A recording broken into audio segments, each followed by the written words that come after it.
Alrighty, folks, so welcome to the first lesson of Unit B. Okay, Unit B is called Forces and Fields, and it's made of 3 chapters. So it's chapter 10, 11, and 12. So we'll start out with chapter 10 here. Chapter 10's short-ish, it's only 2 lessons, okay? And in chapter 10, we're going to be starting to look at electrical charge, okay? Electric charge in general, including the forces and the interactions that go along with it. All right, so we'll jump right in here with some introductory concepts. So what we're going to be looking at a lot here, especially in lesson 1, is this idea of electrostatics, okay? So that is the study of static electricity, okay? Static electricity. And static means at rest, right? You know, like something could be static or dynamic. Dynamic means it's moving, changing its motion. Static means it's at rest. So we're not talking about charges like flowing through a wire, like in a current, like it's happening in an electrical circuit. Okay, we're talking about just the charges themselves and how they behave, how they act, what are their properties. Okay, so we will talk about charges that move in a current later in Unit B, but for now, just looking at the charges themselves, kind of their fundamental properties. Okay, so something called the law of charges. You would have heard this before in previous science classes. This is that like charges repel and opposite charges attract. So what do we mean by like and opposite? Well, there are 2 types of charges. We give electrical charges 2 different names. We call them positive and negative. There's just 2 different types of charge that exist. Okay, now got to be careful here. Positive and negative, it's almost unfortunate that they got those names, because when physics students first encounter them, they say, okay, so it's kind of like how a force can be in the positive direction or in the negative direction. No, it's not like that at all. There's actually no special reason why we named one positive and one negative. The only thing we were trying to do by naming them that was convey that they are opposite types. We could have just as easily called them, black and white, or I don't know, sunny and cloudy, right? We could have just as easily called them that. We just needed to convey that there's 2 types of charges and they're opposites. So charge is a scalar quantity. Okay, charge is in many ways, it's kind of like mass. It's something that a object or a particle can have. It's just a characteristic, right? The same way a ball can have a mass, a ball can inherently have an electric charge, okay? So it is scalar. It's just an amount. It's just a description of this quantity, this characteristic that it has. So it has nothing to do with direction, right? A positive charge does not mean up or east. It's just a type of charge. Like I said, we could have just as easily called them, reds and blues. We just needed to convey that they were opposites. And that's actually the system. It was actually Ben Franklin that came up with that system. He said there's 2 opposite types of charges. We'll call some of them positive, and then we'll call the other type negative, okay? Now, objects that have no overall charge are neutral, right? So you can be positive, negative, or you can have no overall charge and be neutral. And so this law of charges is just the fact that opposite charges attract each other, like charges repel each other. So you can see that in a couple of the scenarios here, right? If we have a positive and a negative charge, those are opposites, and they would attract towards each other, right? They would be attracted to each other. Or if we have 2 positives, well, like repel, right? So 2 positives will repel each other like we see here. 2 negatives, that's also 2 like charges, and they will repel each other, right? 2 neutral objects will neither attract nor repel, right? They're not positive, they're not negative. They have no overall net charge, and so they're not attracted or repelled by each other, okay? So what contains charge? Well, everything that is matter, right? Everything around you that is matter that you can reach out and touch and feel, including yourself, is actually loaded with electric charge, right? You might be saying, but I don't notice that. I don't notice attractions and repulsions, right? Well, that's because overall you contain just as many positive charges as negative charges. So while you're full of electric charge, you have just as many positives as negatives, so overall you are neutral. We'll talk about that in a sec, okay? But the reason we know that all matter contains electric charge is that all matter is made of atoms, right? You'd know that from your previous science courses. And what's inside atoms? What build atoms? Well, protons, electrons, and neutrons, right? Atoms are made of positive protons, electric charges. negative electrons, right, which are electric charges, and then they also have neutral neutrons. We're going to explore the atom later in Physics 30 as well. In the last unit, we talk a lot about the atom and how we got to our modern picture of it. It's just a little preview for where we're headed, okay? So the protons and the neutrons, you might remember this from science classes past, right? Protons and neutrons are fixed in the nucleus of the atom, with electrons loosely held around the nucleus in energy levels. Show you a quick picture. So this is kind of like the classic picture of the atom that you would have seen, in Science 10 in chemistry, right? As we'll see later in physics, this is a little bit of an oversimplification of an atom, but it gives the general idea, right? We've got our positive protons and our neutral neutrons densely packed here in this area we call the nucleus, okay? And then the electrons, E minus is their symbol, those are kind of loosely held around the nucleus in these energy levels, or orbitals we sometimes call them, okay? So the charge of all of these particles, electrons and protons, are on the back of your formula sheet. So I'll show you where, okay? So this is the second page of your formula sheet, or the back of it, okay? So notice what they say here is that the charge of an electron is -1 and the charge of a proton is +1 and the charge of a neutron is 0. But you might be saying, well, what is E though, right? Often in chemistry, we say the electron is -1 or the proton is +1, but like -1 what? +1 what, right? Those are kind of oversimplifications. We actually need like a unit for charge, and that unit is what we call the coulomb. So C for coulomb. So it's a new unit. It's named after a person we will talk about in the next lesson, Augustin de Coulomb, okay, a very French physicist, scientist, okay? So that's the coulomb. So it's the unit of charge. The same way a kilogram tells you how much mass something has, a coulomb tells you how much electrical charge it has, okay? So the E here that you're seeing is something called the elementary charge. Okay, it's the smallest unit, the smallest amount of charge something can have. We'll talk about how we know that in chapter 11. But you can see here is its measurement. 1 E is 1.60 times 10 to the -19 coulombs. So that is the charge of one electron, or the charge of one proton. For an electron, it's -1.6 times 10 to the -19 coulombs. For a proton, it's +1.6 times 10 to the -19 coulombs. Okay? And so as we mentioned, right, neutral objects do contain charges. Sometimes students will say, well, my calculator, it's not electrically charged, right? So it must not have protons and electrons.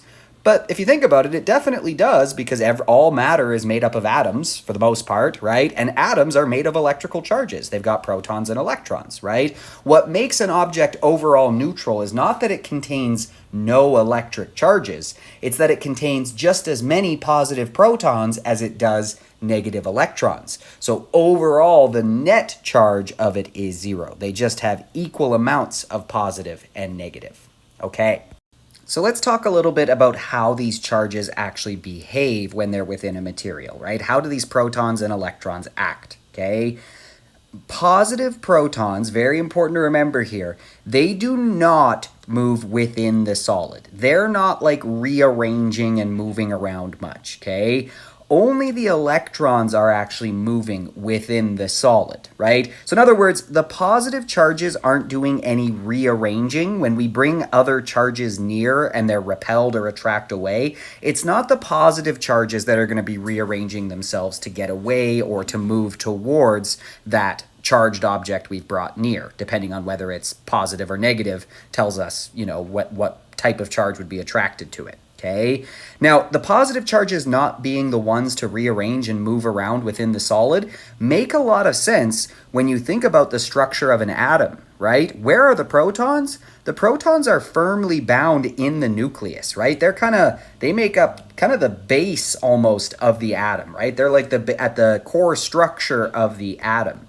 For them to rearrange, that would mean like the entire atoms themselves would be rearranging, right? If the nucleus itself, which is the center of the atom, is moving around within the solid, well, that means the entire atomic structure of that material would be getting dramatically altered, right? But since electrons are held relatively loosely in these kind of orbits or energy levels around the nucleus, they're more free to move around and rearrange. So let me just show you what I mean here, okay? Just to give you a visual, right? So here we have a piece of metal, right? And it's made of atoms, so you can see it's got these positive protons that are part of the nucleus, right? And these electrons that are kind of moving around in these energy levels around those positive nuclei, okay?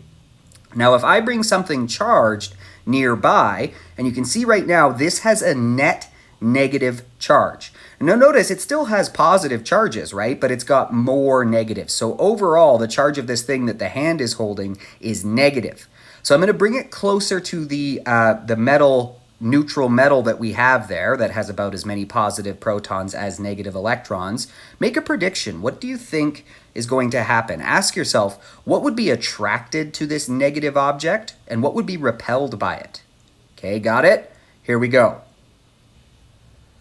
So there it is, right? You can see those negatives. What did they do? Well, like repel, right? So those negative charges really want to get away from this negative object that I've brought in, right? They are feeling an electrostatic force that's pushing them away. We'll talk about calculating that force more in the next lesson, okay? But it is a force. It's a repulsive force between those negative charges, pushing them to the other side of the metal, right? Now notice, again, the positives don't really rearrange themselves because that would mean the atomic structure of the entire material was getting dramatically altered, right?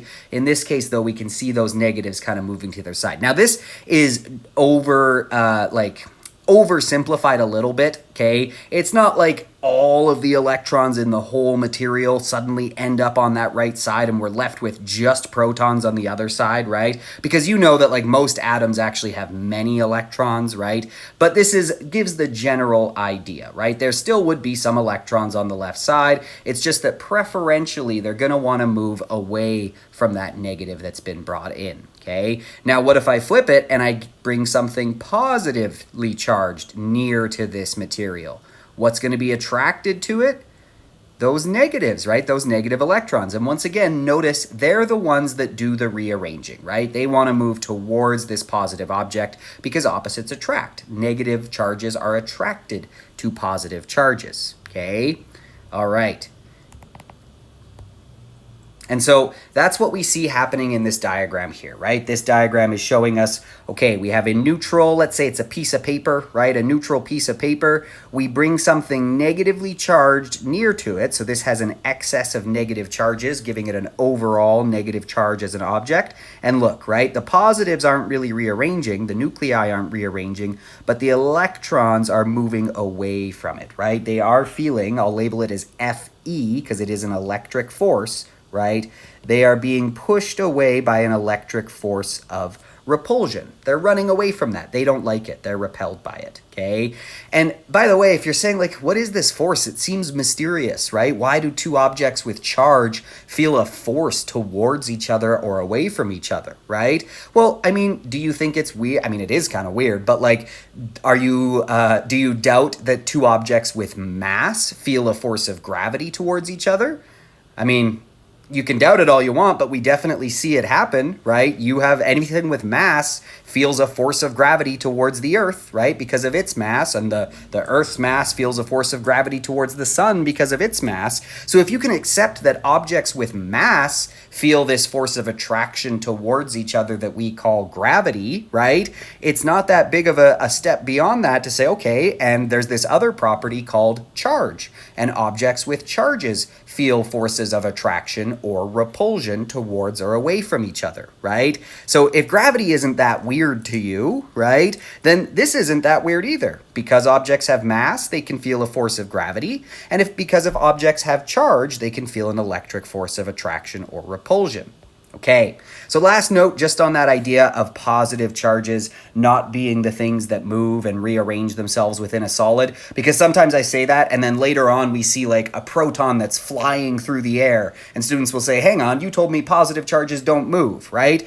If it's a free positive charge, meaning like if it's a proton that's flying through space, or a free nucleus, like a free alpha particle, which is a positive charge. It's a helium nucleus, right? If they're moving around, flying through this, like they're still capable of moving, right? It's just what we're saying is they won't rearrange themselves within a solid in this situation, right? But of course, there can be protons that get freed from a solid completely and just get shot through space, right? For example, the Large Hadron Collider in Switzerland, that has a ton of protons being fired in a beam, right? So of course, it's not that it's not that positive charges are incapable of motion altogether, but they don't do this like rearranging thing that we're seeing here. The electrons do that, right?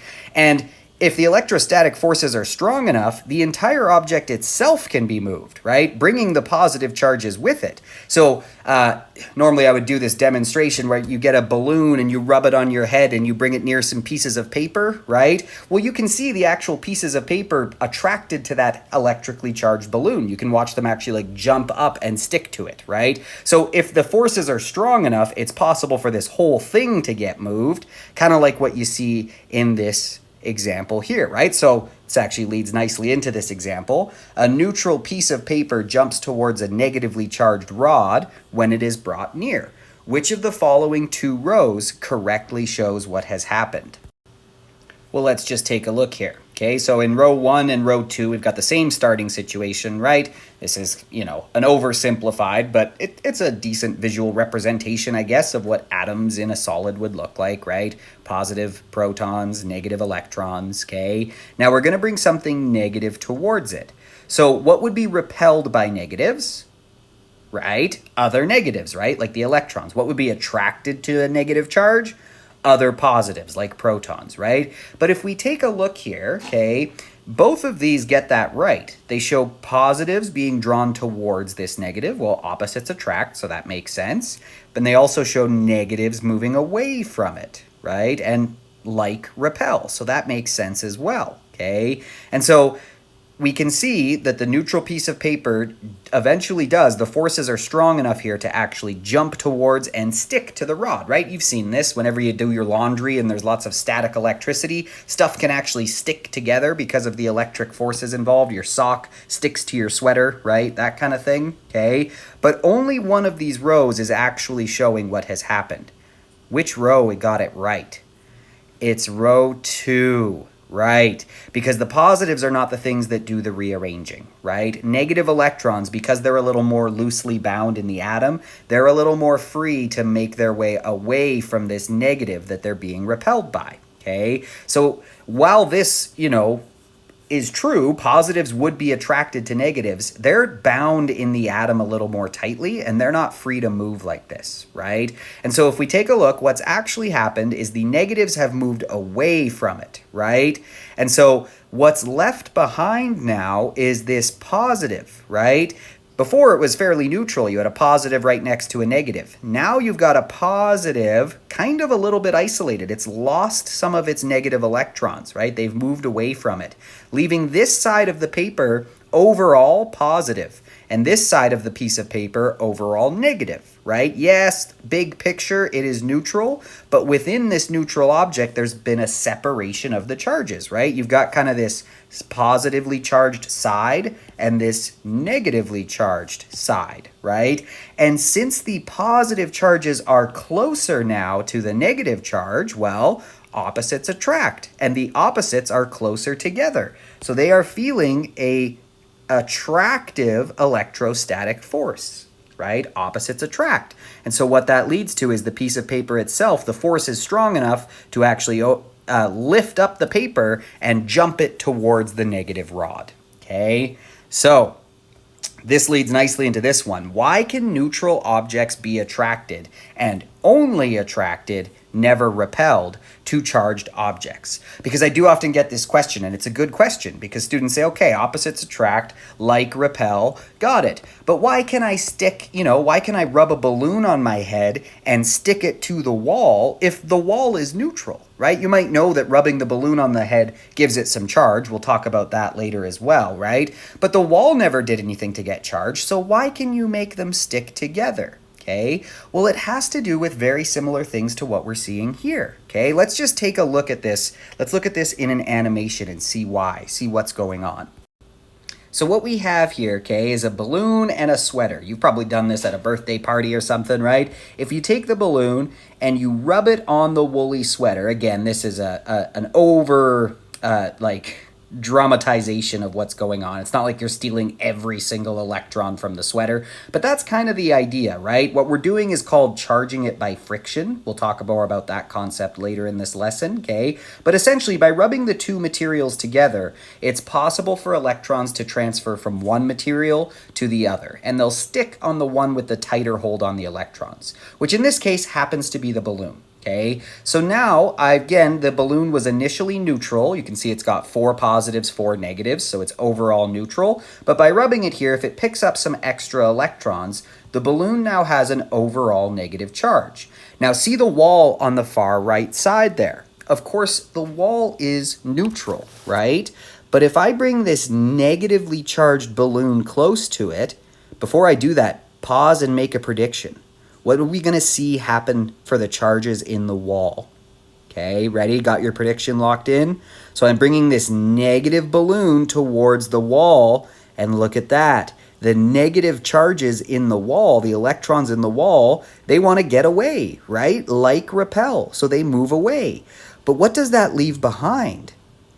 It leaves behind more positives in the wall, right? So while the wall hasn't been actually given a charge, it has kind of had its charge separated, so that now the wall is slightly positive at its edge, right? And so this neutral wall can actually be attracted to this charged balloon, and they can stick together like that.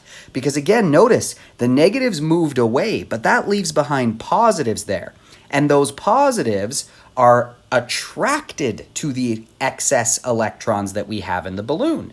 And so they end up closer to the negatives, right? The positive in the wall is now closer because the negatives have kind of retreated. And so since the positive is closer to the negative balloon, that attraction dominates and they end up sticking together. Cool, right? And you might be saying, okay, great. I see if the balloon had a negative charge, I see why that works. But what if the balloon had actually lost electrons and ended up with an overall positive charge? Well, let's just think about that situation here. Would it still work out the same way? So what if the balloon had ended up with positive excess charge? Okay, well, what would be happening in the wall? We'd have, initially it would be equally positives and equally negatives, right? Nothing attracting them or repelling them. But if we brought a positively charged balloon near to this neutral wall, what would the electrons in the wall want to do? Well, they're negative, so they'd be attracted to that positive balloon, right? And so instead of them running away, they would actually come up like this. They would want to get closer, right? They would be moving towards the balloon like this. And so you can see we end up with the same result. The opposite charges end up closer together, and so the attraction ends up being the stronger force there, right? The negative electrons in the wall move to get towards the positive balloon, and so it will attract. So it's actually, no matter what, if you have a charged object and a neutral object, you can make them attract. And it's just because of that rearrangement, right? The negatives move away from this negative balloon, leaving the positives behind, which are closer and are attracted to our negative balloon, right? Or in this case, the positive balloon causes the negative electrons in the wall to move towards the balloon, leaving those negative electrons closer to the positive balloon and allowing attraction to dominate. So that's why it will only ever lead to attraction, not repulsion. So you can attract a neutral object with a charged object because of that rearranging stuff going on. Cool, right? So just summarizing that a bit here, right? It's because the opposite charges in the neutral object are always going to end up closer to that charged object after rearrangement, right? And since opposites attract, if the opposite charges end up closer, attraction is going to dominate, right? So a neutral object can be attracted to a charged object, right? Again, if you bring a negative object near a neutral one, the electrons in the neutral object are going to run away, right? Like repel. And that leaves behind the positive protons. So those positive protons are now closer to that negative object. Opposites attract, so they stick together, right? Or vice versa. If you bring a positive object near a neutral one, electrons in that neutral object are going to move towards the positive object, leaving those negative electrons closer to your positive object, and opposites attract, right? So there we go. Okay, now let's do a little bit of a deeper dive into this idea of charge, how we measure it, okay, what is the units, what are the coulombs all about, okay?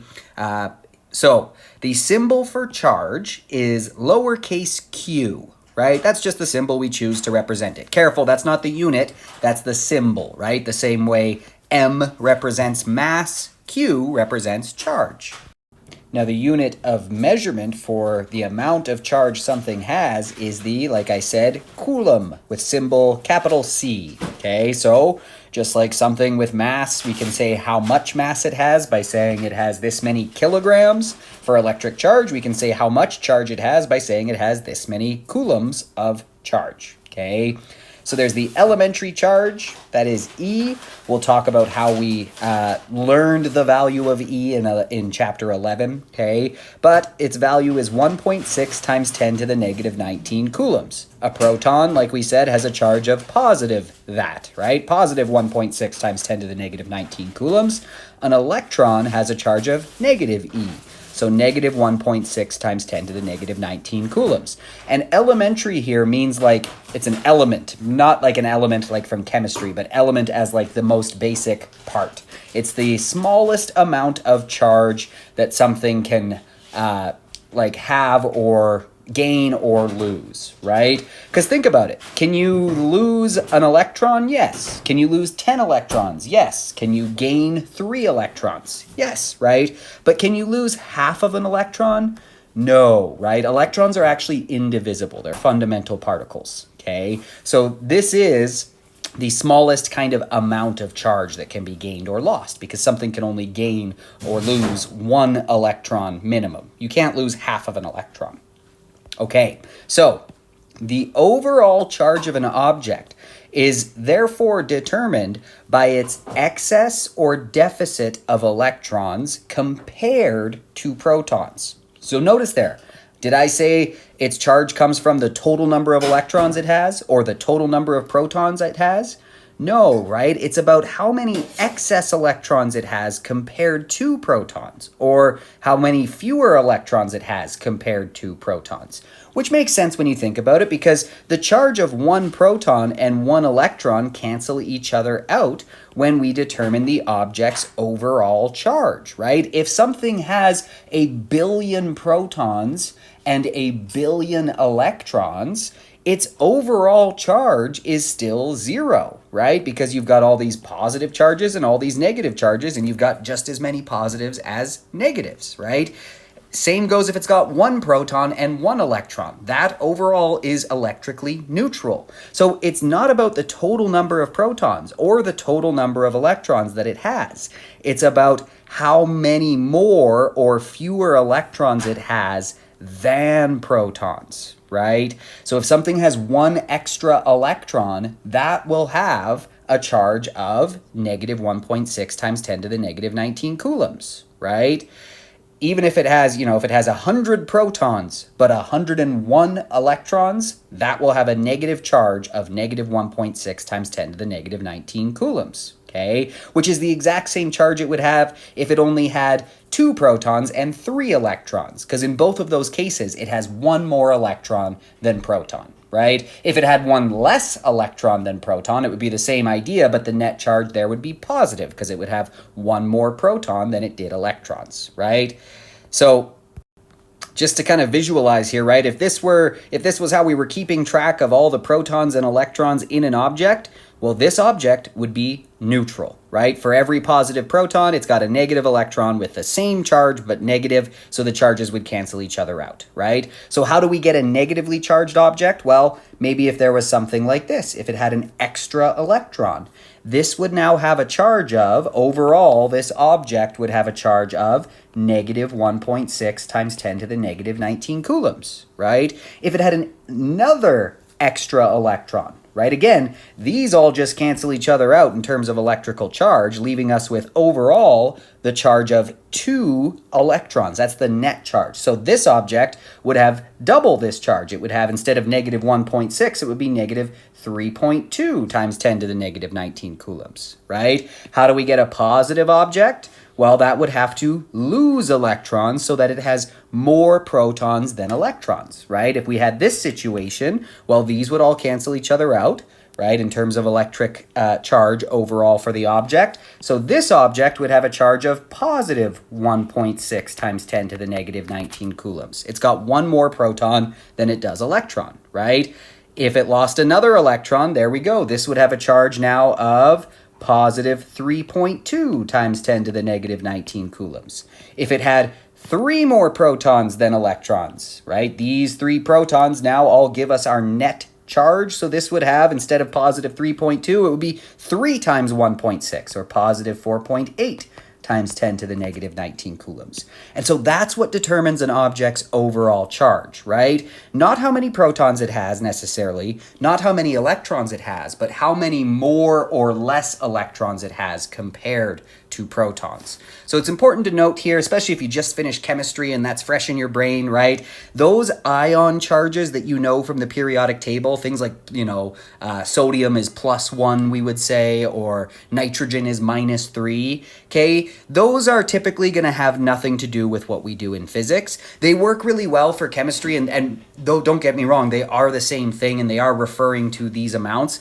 But in physics, what we're dealing with and what we care about is a little more precise in the numbers here, the actual quantity of charge. Whereas in chemistry, we're just interested in, does it have enough positive charge to make a bond with the right amount of negative charge, right? In physics, we're actually going to be calculating like the quantity, the actual values of the forces that they feel. And for that, we need to be a little more specific. We can't just say things like -1 or +1. We actually need to know how many coulombs of charge are involved, okay? So we won't be using those like sodium is +1, right, from the periodic table. If we were looking at a sodium ion, that would actually have a charge of positive 1.6 times 10 to the negative 19 coulombs, okay? So just a disclaimer there, we're not using those charges from the periodic table, okay? Also, just as a note, in physics, the term ionized, unless otherwise stated, is assumed to mean that an electron has been removed. Okay, because that is kind of the more common, or at least the more naturally occurring process,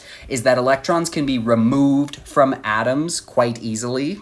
I mean, not super easily, but it's a thing that can kind of happen. You'll see a lot of processes that do this when we get to unit D, okay? So unless otherwise stated, it means that an electron has been removed, right? Whereas in chemistry, we might say something has been ionized if it's become negative by gaining an electron, or become positive by losing an electron, right? In physics, if we just say it's been ionized, that means the electron's been removed unless it's clearly stated otherwise, right? So for example, something singly ionized has had 1 electron removed. Doubly ionized, it's had 2 electrons removed, etc. All right, let's try out this example here, just getting used to the idea of relating the number of excess or deficit electrons to the overall charge of the object. All right, so it says that an object has a net positive charge of 7.68 times 10 to the negative 18 coulombs. Okay, so that's the overall charge of this object, positive. Then it asks us, does it have an excess or deficit of electrons? Excess meaning it has more electrons than protons, deficit meaning it has fewer electrons than protons. Well, it has a positive charge, right? And electrons are negative, protons are positive. So to get an overall positive charge, you need to lose those negative electrons, right? You need to have less electrons than you do positive protons. So it definitely has an deficit of electrons. All right, but now it asks us how many more or fewer electrons does it have than protons? Well, again, we know that it's fewer, right? It's going to have fewer electrons than protons to end up positive overall. But how do we figure out how many fewer? Well, we know its total net charge, right? This is the overall net charge that it has. And again, we know for every one less electron, right, than proton, we get a charge of positive 1.6 times 10 to the negative 19 coulombs. Right? It's like saying if we raised $50 at the fundraiser, right? The total money we raised was $50 and every student pitched in $10. How can we figure out how many students contributed, right? We'll take the total $50, divide it by the $10 that every student brought, and that would tell us that, okay, 5 students must have come, right? And pitched into the fundraiser. Same idea here. If the total charge on the object is this, and every one electron that's missing gives us a charge of 1.6 times 10 to the negative 19 coulombs, then we can figure out how many electrons must be missing from this object compared to protons. So the total charge is 7.68 times 10 to the negative 18 coulombs. The charge of one electron, right, or the charge of one proton is 1.60 times 10 to the negative 19 coulombs. That's the elementary charge. And you end up getting that the number of electrons is 48. So it must be missing 48 electrons. It has 48 more protons than electrons, right? You could even look at it this way. This is the total charge in coulombs. This is the charge per electron, right? And then look at our units. They give us what we would want. Coulombs over coulombs, and then 1 over electrons. So our units come out as electrons. Again, electrons aren't really a unit, but we can kind of use that in thinking of that unit analysis approach there, okay? So it must have 48 fewer electrons than protons in order to end up with a total net charge of this, right? Now, again, that does not mean it has 48 electrons, right? It probably has millions or billions of electrons, okay? Depending on how many atoms are in this object.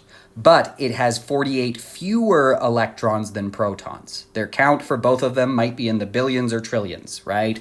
But there are 48 more protons than electrons to give it this net positive charge of that much. All right. So the next thing we'll talk about here really quick is just the idea of conductors versus insulators. Conductors versus insulators. Okay, so you might know from previous science courses, right? Some objects, some materials allow electrons to move more freely than others, right? Again, those electrons, they're kind of held in these energy levels around the nucleus, and that's why they're able to move a little bit within the material, but not all materials are equal when it comes to this, okay? So the more freely that the electrons are able to move through or around or even out of or into the material, the more conductive it is. That's what we're saying when we say something is electrically conductive. It allows electrons to move through it easily. Okay, so materials that do allow charge to move relatively freely are known as conductors. Materials that do not really allow charge to move very freely, it kind of keeps it in one spot a little bit more, those are known as insulators. Okay, so like as a general rule of thumb, of course there's exceptions to this and there's, different things, but generally speaking, metals are good conductors, non-metals are good insulators, right? And I mean, you've probably experienced this. I mean, look at any electronic, look at the wires in there. They're made of metal, right? Usually copper, because copper is pretty conductive and it's pretty cheap, so we make a lot of our electronics out of it, right? Most wires and stuff that you see in the world are made of metal. Even just think of walking around your house when you get a shock, like if you shuffle your feet on the carpet and you get a shock. When does it usually happen? It happens when you touch a doorknob or something that's metal, right? Usually doesn't happen when you touch your wooden or wall, right? It usually happens when you touch the metal door handle. That's because you've built up a charge by rubbing your feet on the carpet. You've built up excess charge in your body. And then by touching that conductor, the conductor is very good at allowing charge to flow into and through it. So it takes that zap is really electrons transferring from you into the metal, or vice versa, depending on whether you got a positive charge or a negative charge when rubbing your feet on the carpet. Okay, so metals generally allow electrons to flow through them fairly freely, making them conductors. Non-metals, typically not so much, and that's why they are better insulators, not conductors. That's why we wrap those wires in rubber, right, or plastic when you think of electronics, because the wires, the metal wire part is allowing the charge to flow through it, but we don't want that charge to flow through you and electrocute you if you grab it, so we wrap it in an insulator that doesn't let the charge through, right? We wrap it in that rubber or that plastic. Just take a look at a visual here.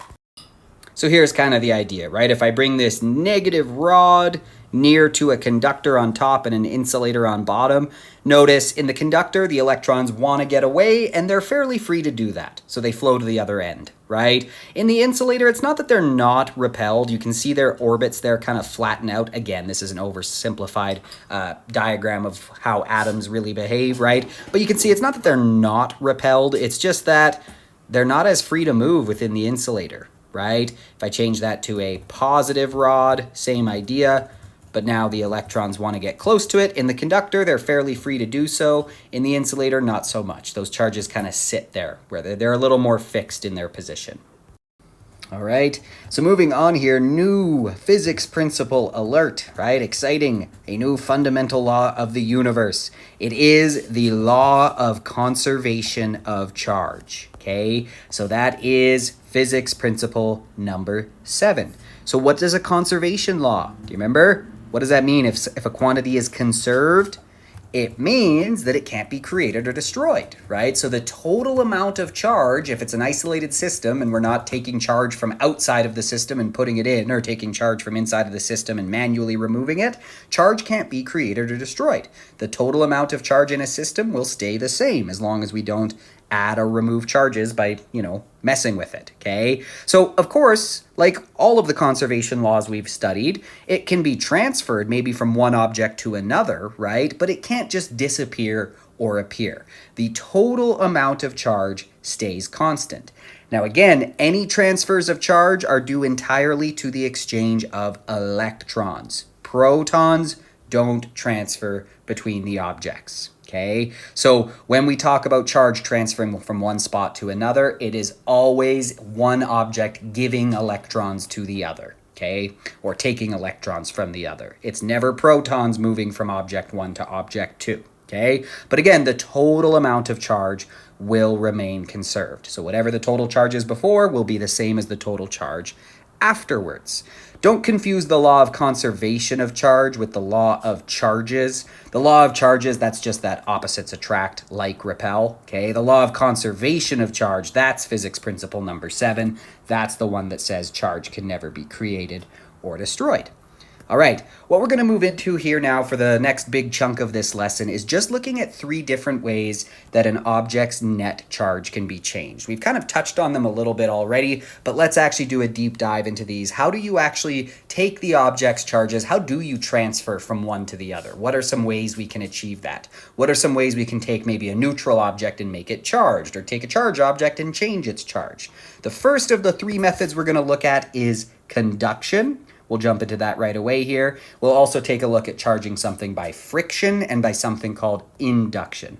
Let's get going with conduction here. Okay, so this is charging by conduction is charging by contact. You actually touch the objects, or at least get them close enough that charges are able to transfer from one to the other, right? Easiest way to do that is to make them touch, but technically if it gets pretty close, it can do it too, okay? So when multiple charged objects are in contact, well, they're in contact, right? There's no gap between them. So as long as they're both conductive, their electrons are free to move from one to the other, right? And so what will the electrons do? They're going to begin to move to the object that is more attractive or less repulsive, depending on whether they're starting in a place that's neutral or positive or negative, right? They're going to naturally be pushed into the one that's less repulsive or more attractive to them, right? So as this happens, the charges of the 2 objects begin to even out, right? Think about it. Every time an electron goes from one object to the other, their charges get a little bit closer. If the other object was initially positive, it just got a little bit more negative by gaining an electron, right? And vice versa, the object that electron just left just got a little bit less negative by losing an electron, right? So the object the electrons are leaving is becoming less repulsive to electrons, right? By losing negative electrons, it's getting more positive, and opposites attract. So electrons, every time, an electron transfers to the other object, it starts to say, oh, okay, it's not as bad where I just came from, right? And the object the electrons are going to is now becoming less attractive to electrons, right? By gaining those negative electrons, it's getting more negative and like repel. So as that object gets more negative, it becomes less and less attractive to those electrons, right? And this continues until no object is any more attractive to an electron than the other.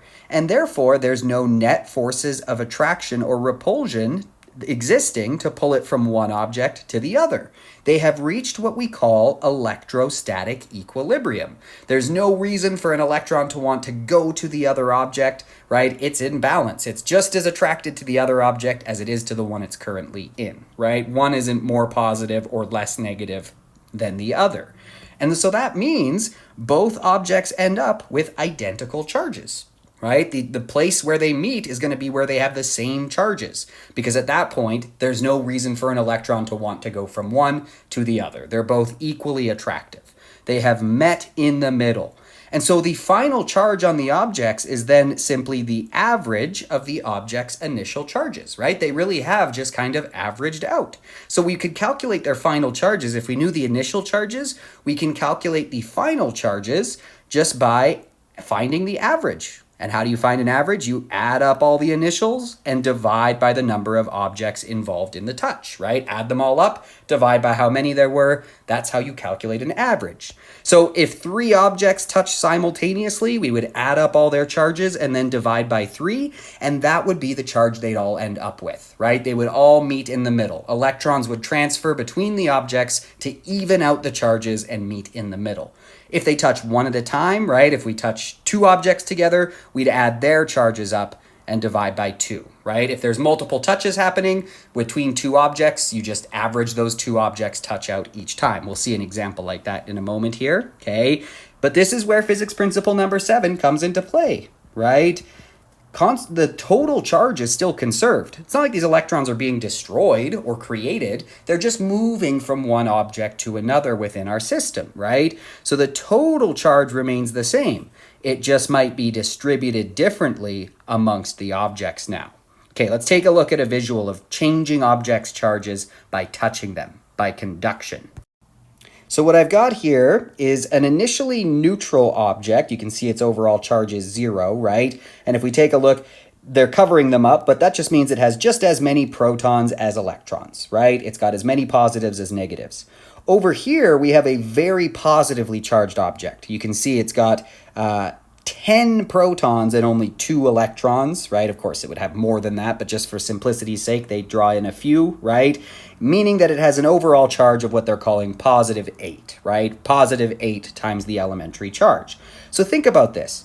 If you were an electron in this bar here, this neutral one, right? You're okay with being there, but doesn't this look great? Opposites attract. This positive bar is going to be very attractive to you if you're a negative electron, right? So let's see what happens if we allow them to do that. If we bring them into contact with each other, notice what happens, right? Whoa, there we go. Sorry, this simulation is a little bit glitchy, right? Look what happened. The electrons left the neutral one and they went into the one that was originally positively charged. Well, that makes sense because they were attracted to it, right? But notice they didn't keep going because every time an electron crossed over there, right, the charge would go from positive 8 to positive 7, making it a little bit less attractive to a negative electron. And then another electron goes and the charge becomes positive 6, a little bit less attractive, right? Positive 5, positive 4. Meanwhile, every time they left one of the originally neutral object, right, that thing got a little bit more positive. So it got a little bit more attractive to stay, right? It went from being 0, it lost an electron and became +1, then lost another and became +2, until eventually the +8 has come down to +4, and the one that started out at 0 has gone up to +4. So if you're an electron, there's really, the grass isn't greener, so to speak, on the other side anymore, right? It's just as attractive to an electron in that object as this object. They've met in the middle and averaged out. And so we've changed their objects, charging them by conduction. Okay, very similar scenario here. I'll show it again though. Now we've got a negative object. This actually has 2 extra electrons. This one has 10 extra protons. So think about it, right? If you're an electron in that negative object, you don't really want to be there. You're surrounded by other negatives and like repel, right? And this would be great. You would love to get over there. Look at all those positives. Opposites attract, right? Problem is you're not touching, so you don't really have a path. But if we were to bring them into contact, right? Once again, they meet in the middle. And notice total charge has been conserved, right? Before we had +10 and -2, giving us an overall charge of +8, right? Well, now look, we have 2 objects with each having a charge of +4, giving us a total charge of +4, right? And so that's charging by conduction. The electrons transfer from one object to the other until they are at electrostatic equilibrium, and there's really no reason for them to go from one to the other. Even if they're both positively charged, right? Even if electrons are attracted to both of them, they can be more attracted to one than the other, right? Since this one is +6, these electrons, even though they're in a positive object, they still would be more attracted to this +6. So watch, if I touch them, right? If I touch them, sure enough, electrons transferred from the +2 to the +6. And once again, their charges have met in the middle, right? +2 became +3, which became +4 as it was losing those 2 electrons. Whereas down here, +6 became +5, became +4 as it was gaining those 2 electrons. Sorry, gaining those 2 electrons, right? And now they don't really transfer because they both have the same charge, right? They're in electrostatic equilibrium. There's not really any reason for charges to go from one to the other. Sorry, I think I just glitched it out a bit there, okay? But that's charging by conduction. And so charging by conduction is what's happening when you're getting those shocks from your doorknob, right? This part here, this is actually charging by friction, the second method we'll talk about. So you rub your feet on the floor, right, on the carpet, and then those electrons, they're not too happy about being, extra electrons in your body. They kind of want to get away from each other, right? This is actually why, if you ever have played with like the Van de Graaff generators, maybe at like the TELUS World of Science or something, you've probably seen them at least, right? Where you touch them and they make your hair stand up on end. What's actually happening is the electrons are in your body, they're trying to get away from each other, and they go to places like your hair, and then your hair is loaded with extra electrons, so it wants to get away from those other electrons, and to do that, it stands up and that's your hair pushing each other away, right? It's all of your hairs being loaded with those negatives and they want to push away from each other. And that's why your hair stands up like that. Kind of cool, right? But all those electrons in his body, they're not too happy about being in there, right? Our bodies are kind of insulaty though. If we were to contact something... Whoa, I didn't know it was going to make a sound, right? But you see there, once he touches the doorknob, those electrons now have a pathway to escape. So let's take a look here at this one. It asks us to explain the charge distribution at each stage. So what do we got? We've got, looks like a positively charged object. They're calling that charge whatever total charge it has, Q, and then a neutral object. And then it says they touch. We can see now they're both positive. And then we end up with 2 positive objects, each having a charge of 1/2 Q, right? Or Q over 2. So let's explain at each stage. So what's going on here? We've got a positive object, right? So what would the electrons in this object be thinking about this object? Well, they'd like to get over there, right? Opposites attract. So these negative electrons are going to be pulled by electrostatic forces to that one. They are attracted to it, but they're not touching right now. So the electrons don't really have a path over there, right? So they are going to be attracted. So they kind of we'll see this little charge separation. Again, it's still neutral, but the electrons will kind of be pulled over more preferentially to this side of the object, right? But again, they don't have a path there yet. Now once we touch them, they do have a path, right? So now they are able to actually transfer from this object into that object, right? And keep in mind what's happening though as they do that, right? Every time a negative electron goes from here to there, well, this one gets a little bit less positive then, right? It just gained a negative electron.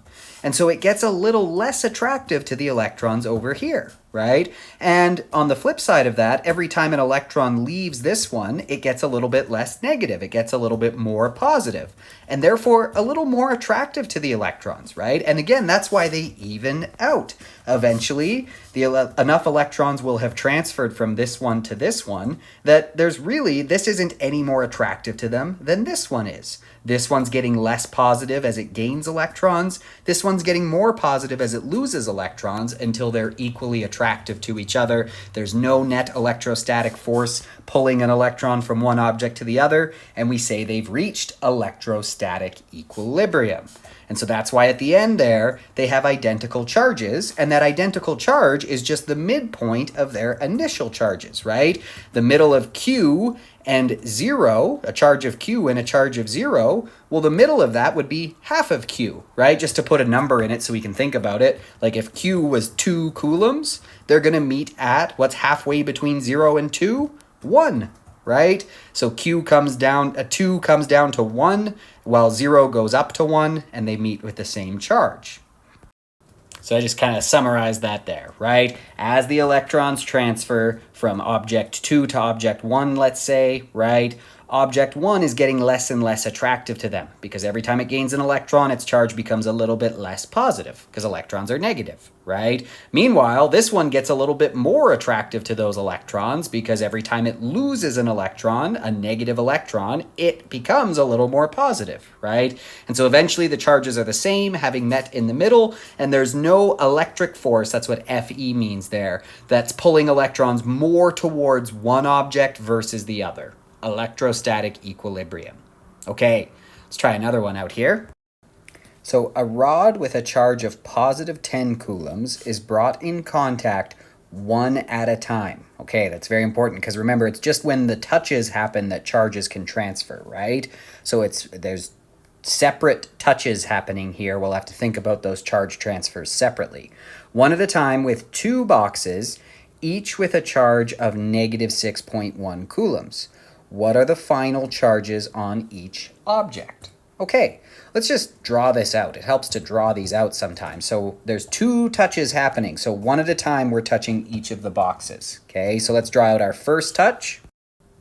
So the positive 10 coulomb rod touches one of the negative 6.1 coulomb boxes first, right? It's not touching both boxes, it's just touching this one. So what's going to happen? Well, this has excess electrons. That's why it has a negative charge, right?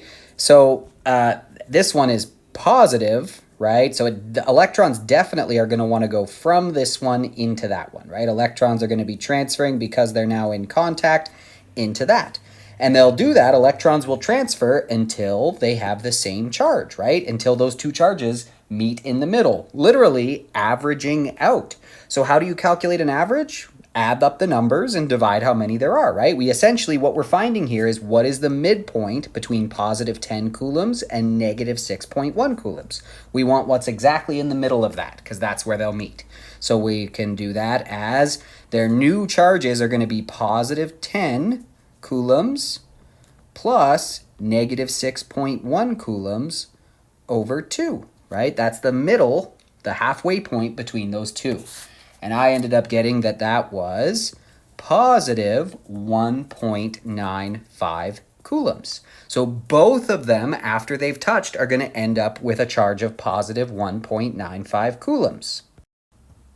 And so now, right, now notice they both have that charge in my second touch diagram. Because again, one at a time. So we touched these 2, they met in the middle, right, leaving them both with the same charge of positive 1.95 coulombs. And then we're going to take that rod that now has that charge and touch it to the other box, which up until now nothing has happened to, so it still has that charge of negative 6.1 coulombs.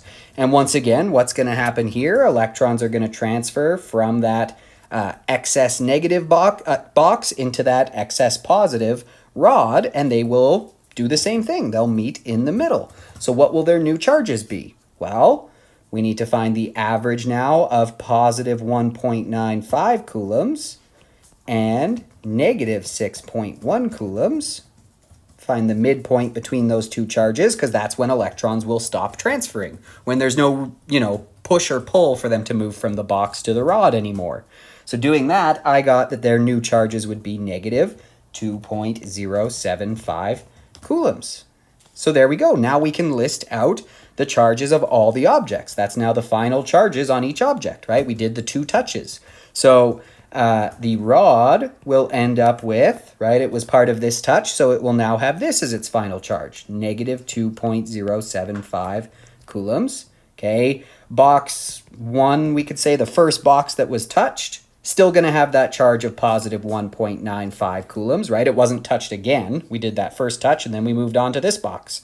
And box 2 will end up with a final charge of negative 2.075 coulombs. And so really, folks, what we're applying here is physics principle number 7, right? That law of conservation of charge.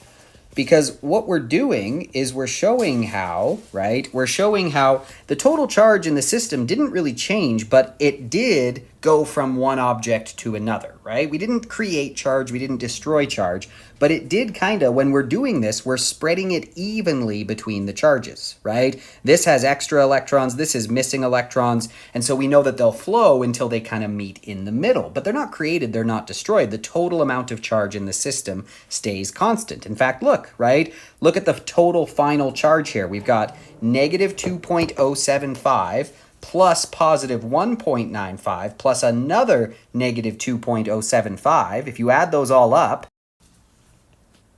you get a total charge in the system afterwards of negative 2.2 coulombs. Well, what if you do the same for the initial charges, right? Initially, we had a positive 10 coulomb rod. We had 2 negative 6.1 coulomb boxes. If you add those all up, right, negative 6.1 plus negative 6.1 is negative 12.2 plus a positive 10 gives you negative 2.2 coulombs. So the total amount of charge stayed the same. It just moved between the objects, right? Even if we were to do it at the middle stage, if we were to do positive 1.95 plus positive 1.95 plus a negative 6.1, you would get negative 2.2 coulombs. And that makes sense because all that's happening here is electrons are moving from one place to another, right? You still always have the same total number of electrons and the same total number of protons, and therefore adding them all up still gives you the same total charge. It's just which objects have extra electrons compared to protons and by how much, right? That can change and they can move from one spot to the other, but the total stays constant, right? So we see the law of conservation of charge in action there. Now, just take a second here, pause the video, okay? And if you look in the description of this video, if you're looking at it on YouTube, if you're watching in Google Classroom, you'll have to right-click the link and then say open a new tab and it'll open it up in YouTube. But I've put in the description of the video a link to another video with a timestamp. If the timestamp doesn't work for you, it's around like 1 minute, 25 seconds, the section of the video that I'm interested in. And what you'll see is they've charged something. They've charged a rod by friction, which is the next thing we're going to talk about. But then they bring it close to a neutral, what's called a pith ball, P-I-T-H. And it's just a very light ball, and it's light so that we can easily see, if there's forces acting on it. It has low mass, so the forces, any forces acting on it become apparent because it moves fairly easily. So what he does is he brings a charged rod near the pith ball, and something interesting happens. You'll notice in the video, it first goes towards the rod, but then it touches it, and it suddenly is pushed away from the rod, and it no longer wants to be near the rod. So I want you to, I'll explain in a second here, but I really do encourage you, take a second, watch that, and think about why would that be happening? Why would it initially be attracted, and then suddenly, as soon as it touches, it's repelled?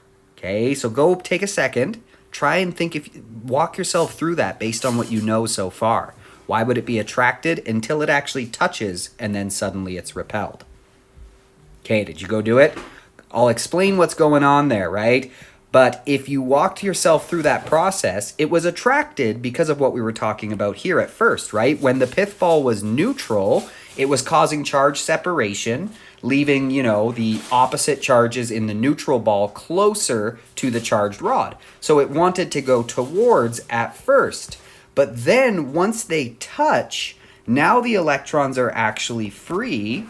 Now the electrons are actually free to transfer from one object to the other, right? And so what does that end up doing? So electrons, maybe let's just say this rod was negatively charged. We don't actually know, right? But they're going to end up with the same charge, right? We know from charge by conduction, they always end up with the same charge. So if this was negative and this was neutral, after they touch and electrons transfer, they're both going to meet in the middle somewhere negative.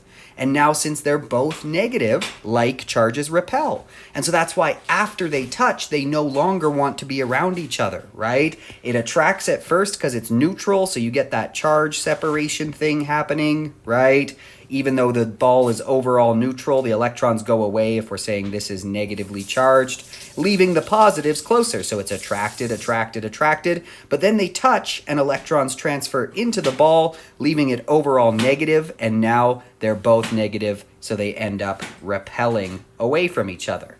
So if you went and watched the video, you would see that in action. It's pretty cool. Used to do that demonstration, but in this online format, I got to do it with a video there. Okay, so go ahead and try this one out. Now, you're not going to be able to fully answer this question until you've completed the next lesson. However, this is really good practice for this stuff here, this transfer of charge by conduction, okay? Because there's a setup step you have to do. So you're not fully solving this one. You won't be able to calculate the force, but you will be able to figure out what the charges are at the beginning. So it tells us we have a metal sphere with a negative charge of 3 microcoulombs. Okay, that Greek letter mu can mean micro. You'll see that on the back of your formula sheet, right? Micro. Micro means 1/1,000,000th or 10 to the minus 6. Okay, so a microcoulomb, 1 microcoulomb is just 1 times 10 to the minus 6 coulombs. Okay, so for this one here, this is just 3 times 10 to the minus 6 coulombs. Okay, anyway, it's placed, blah, blah, blah, blah, blah, blah, blah, blah. Here's the key part that you're able to do right now at this point in the lesson. It tells us that the two spheres momentarily touch. Okay, so you've got something with this negative charge, this positive charge. They initially touch, and then it says, what is the charge on the two objects after they touch? The actual question in your textbook then asks you to calculate the force between them. We'll do that in the next lesson, but you can figure this out now, right? Just applying the law of conservation of charge. So go ahead, give that one a shot, see how it goes, okay? And then we'll move on to the second method of charging objects or changing the charge of objects, which is charging by friction. All right, so charging by friction is honestly probably the one that like your most day-to-day you see, right? This is that one where, you're rubbing your feet along the carpet or you're rubbing the balloon on your head and it gets all staticky and charged up, right?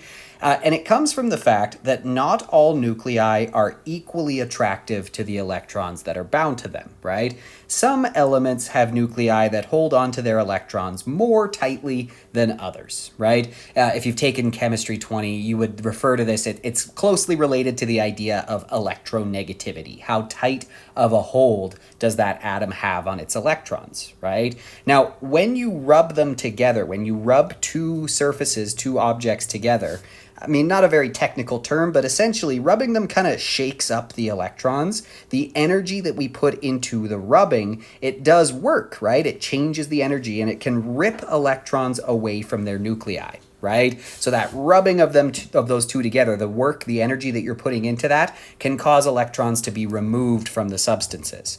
And then they will return preferentially, not entirely, of course, but like with a slight bias, they will then preferentially return to the substance that has the tighter hold on electrons, right? Because not all materials have an equally strong hold. So the one with the tighter hold will kind of end up with a bit of a bias taking more of those shaken up electrons. And so so that results in one material stealing electrons from the other. Now here's an interesting question. It asks us, what will therefore always be true about the final charges of two neutral materials charged by friction? So if you have two neutral materials and you rub them together, and one is going to steal electrons from the other, what could we say? How will their final charges compare to each other? Well, they should always have opposite charges after, right? Because one is stealing electrons and one is losing electrons, meaning one is going to get extra electrons and become negative, and one is going to lose negative electrons and become positive. So they will always end up with opposite charges. Okay, so charging by friction always causes them to end up with opposite charges because it really is, you're putting in that work, that rubbing, that friction to transfer electrons from one to the other. One steals electrons. So no matter what, one loses those negatives and becomes positive, one gains those negatives and becomes negative. Okay, so just looking at an example here, we've got a neutral ebonite rod, that's the black rod there, and a neutral piece of fur have equal amounts of negative and positive charge. When the fur is rubbed against the rod, a transfer of electrons occurs, right? So you can see that. We rub the fur on the rod, and it looks like the rod must have a tighter hold on electrons because it ends up with more electrons in the end. And so this ends up with an overall negative charge and the fur ends up with an overall positive charge, right? The ebonite has gained electrons and has a net negative charge. The fur has lost electrons and has a net positive charge, okay? So the question becomes like, how do we know what's going to steal electrons, right? Because you can't see electrons. It's not like you can look at it and say, oh, that's a positive piece of fur now, right? All you can actually tell is that it's charged because it would do stuff that charged objects would do, right? It would attract other things and all that kind of fun stuff, right? So it's actually entirely empirical, meaning based on observations, based on tests. So basically what physicists and scientists have done is they've sat down and they've rubbed a bunch of stuff and they've tested it out and they've seen what ends up gaining the electrons and becoming negatively charged and what ends up losing electrons and becomes positively charged, right? And they've built what's called the triboelectric series. And this really is essentially just like a ranking of materials in terms of how tightly they hold electrons down to how loosely they hold them, right? It's essentially, it's entirely, like I said, empirical. It's based on experiments, right? So just right off the bat, I'll say you do not have to know this. If you are ever asked in a question what object would have lost electrons and gained electrons, they would have to give you this. You are not expected to memorize a triboelectric series. This is just a sampling, by the way. Like, you can get ones of these that are very, very long and include many more materials. We're just showing it here to give you the idea, right? This is just essentially if you were to rub, well, let's just use this example here, right? Fur and ebonite, right? Sure enough, remember what we saw? We saw the electrons transferred from the fur to the ebonite. So when we rub them together, we shook up some electrons. With a slight bias, they're going to return to the one that has the tighter hold on electrons. And sure enough, look at the series. Ebonite is above fur, so it holds electrons more tightly, okay? And that's really all there is to charging by friction. Okay, so let's just try this example out here, just getting us to think about it a bit. A woman's wool scarf, so it's a wool scarf, rubs against her silk shirt while she goes for a walk. When she takes off the scarf, she observes that it must have gained an electric charge as it makes her hair stand up. So it asks us first, how did the charge develop, right? Well, I mean, the key word there is that rubbing. The wool scarf was rubbing against the shirt while she was out for a walk. So how did the charge develop? It was charged by friction. And then it asks us which material has gained electrons, right? So again, we really have no way of knowing that without consulting our triboelectric series, right? So again, if they ever asked you something like that, they'd have to give you one of these, and then you would use your knowledge of how this stuff works to say, okay, well, they're going to return to the thing that has the tighter hold on electrons. So which one gained electrons between wool and silk? Well, if we look here, it looks like silk has a tighter hold on electrons than wool. So when the silk and the wool rub together, the electrons kind of get shaken up, and then they're going to more preferentially, with a bit of a bias, they're going to return to the silk. So the silk will end up with more electrons on it, according to the triboelectric series. And lastly, it says here, give evidence that at least one of the materials must be an insulator.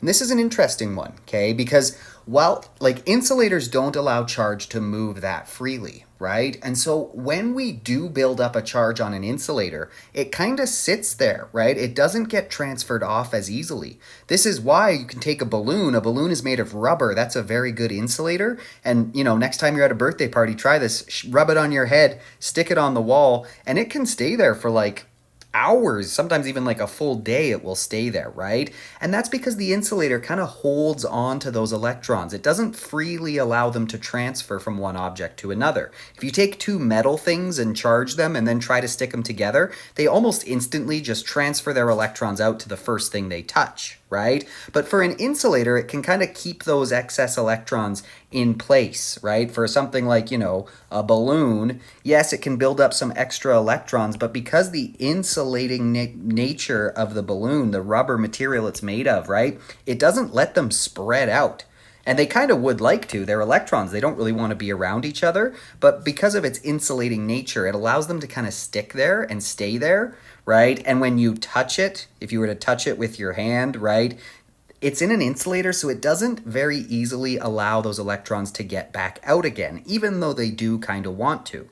If this were a metal object, it would very easily allow the electrons to transfer into your hand.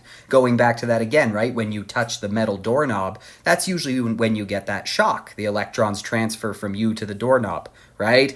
Versus touching a wood object that is an insulator. It's not that the electrons don't want to get out of you and find more positive ground, right? It's just that they can't move as easily into the wood insulator than they can to the metal conducting doorknob. Okay, so the fact that she took off the scarf, she was touching it, she was moving around, it was after the walk, and it still kind of had evidence that it had gained that extra charge. It hadn't easily been discharged and given off to another object, even just when she touched it. That suggests that it was an insulator. Okay, so there's just kind of a little summary of what we talked about, right? It held onto that charge long enough to allow those electrostatic effects to become apparent, right? Her hair stood up, even after being touched. If it was a conductor, it would pretty freely give up that excess charge, or pretty freely take on extra electrons if it had lost electrons to neutralize itself again, or at least get closer to being neutral. All right, and the final one here is charging by induction. Now, this is the one that's most often tested.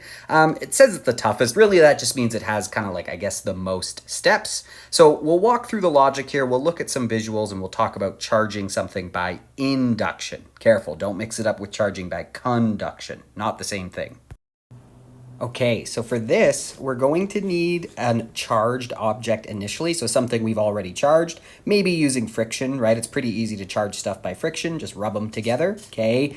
And then we're gonna bring it near a neutral object. This neutral object is what we're trying to give a charge. So we're trying to charge this by induction. So we'll say this is to be charged. We're going to try and charge it by induction, okay? Now, for charging by induction, we need that neutral object to be what we say grounded, okay? We need it to be grounded. And that actually comes from the fact that we often do just connect it to literally the ground. Like we use a wire to connect it, to the earth or to some big object, or at least relatively big, much bigger than the object we're trying to charge, okay? Because what that then can act as is basically an unlimited storage or supply of charge, right? Because that object, that large object that we've connected it to, right, or the other object we've connected it to, can then basically accept as many electrons or provide as many electrons as are required.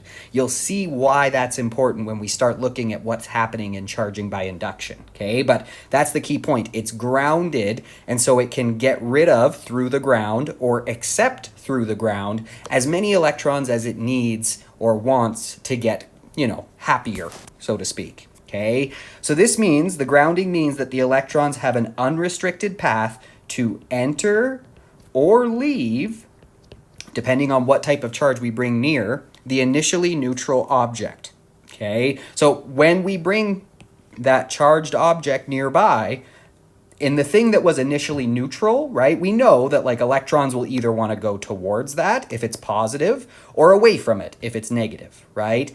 Because of the ground being connected, they are actually free to leave or enter, right? If we bring a negative near and they want to get away, they'll leave through the ground. If we bring a positive near and they want to go towards it, they'll actually enter through the ground. Okay, so if the charged object is positive, this is what we just talked about. If the charged object is positive, electrons from the ground will be attracted and therefore flood into the initially neutral object, right? If the charged object is negative, the one we bring nearby is negative, then electrons in the initially neutral object will be, well, repelled, right? Like charges repel. Whoops. Will be repelled. And exit the neutral object through the ground. So just to give the idea so far of what we're doing with induction so you can visualize, right? We've got our neutral object here. We're going to bring a charged object, in this case a balloon, nearby. But right now the charge can't actually go anywhere, right? If I take a ground, and you can see it literally is, it's just a wire, okay? If I now connect the ground to our neutral object, look what happens, right? Those negative electrons want to get away from this negative balloon, and so they're free to do that. They're free to, escape, essentially, through the ground. This simulation doesn't let me do a positive object, but if I were to bring a positive object nearby, instead of the electrons leaving the object through the ground, they would be coming from the ground into the object to get closer to the balloon, if it were positive. But this simulation doesn't let me do that. Another one we'll use later does let me do it, so we can visualize it. All right? So just one more time from the top, right? A neutral object, we're going to connect a ground to it. That ground is essentially an unlimited storage reservoir for adding or removing charge, right? If I take this negative balloon and I bring it to this side, those electrons want to get away, and so they do. They run away through the ground. Now here's the key step if we want to keep this object charged by induction, right? We need to remove the ground. We need to disconnect the ground. We have to disconnect the ground from the object before we take away the charged object, right? Which makes sense because that's going to cut off the path for electrons to enter or exit that initially neutral but now charged object, right? If we forget to do this, and I'll show you this in a sec, if we forget to remove the ground before we remove the charged objects, then the electrons are just going to go back to where they were, right? Electrons are simply going to move through it and return the system to its initial charge distribution. Let's take a look at that. Right? So again, I've got my initially neutral object. I'm going to bring a negative balloon nearby, like repel. So all those negative charges that were in our initially neutral object run away through the ground there, right? But now look, right? What we've got left behind here is now a positive object. Unfortunately, this simulation treats it like two objects. It doesn't work with just one. I don't know why. It's just a limitation of the simulation, right? But you can tell that that object there, that block of metal or whatever it is, would be positive now, right? It's lost electrons.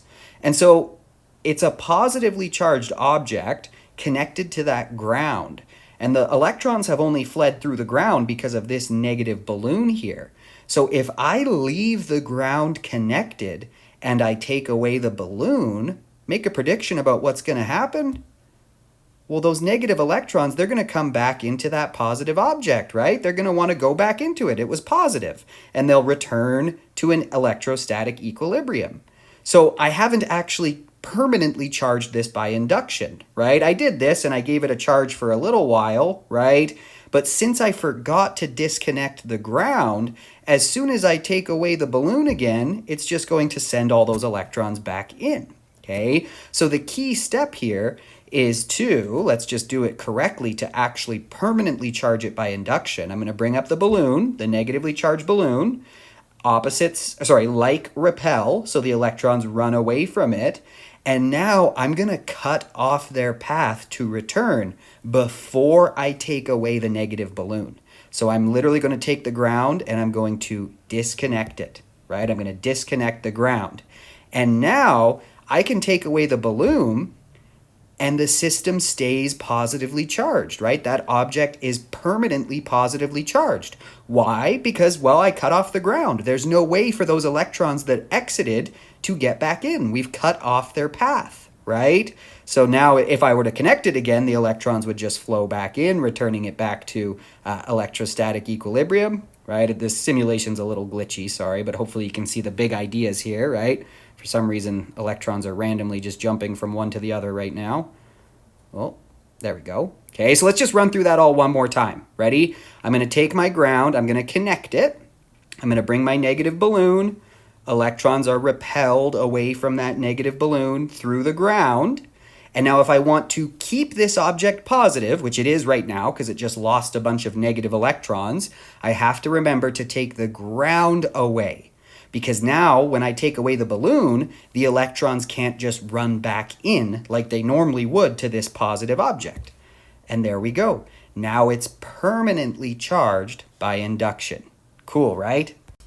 And so as long as we remember to take that ground away first, we can now take away that initially charged object, right? The balloon in that simulation we were just using. Because now electrons have no way to enter or exit the object that we charged by induction, that metal block in the animation we were looking at. So we say it's been permanently charged by induction. Now, just a small note, sometimes students, they hear that permanently and they say, wait, so it's forever, no matter what, it's charged? Permanently just means like, if we leave it alone, it's not going to magically, change its charge, right? We can step away from it and we have given it a charge that will last, right? It just means it won't immediately return to its original state if left alone. Of course, we could still, we could charge it, we could change its charge taking other actions if we were to touch it or something like that or rub it, right? We could change its charge that way, okay? So here's a little diagram showing what's going on, right? Basically what we just looked at in that animation. Except in this case, they've brought a positively charged object, right? So this is good for us to think about. How could we do it the other way? In our animation, we brought a negatively charged object, the balloon, near to our neutral object, and that caused electrons to leave through the ground.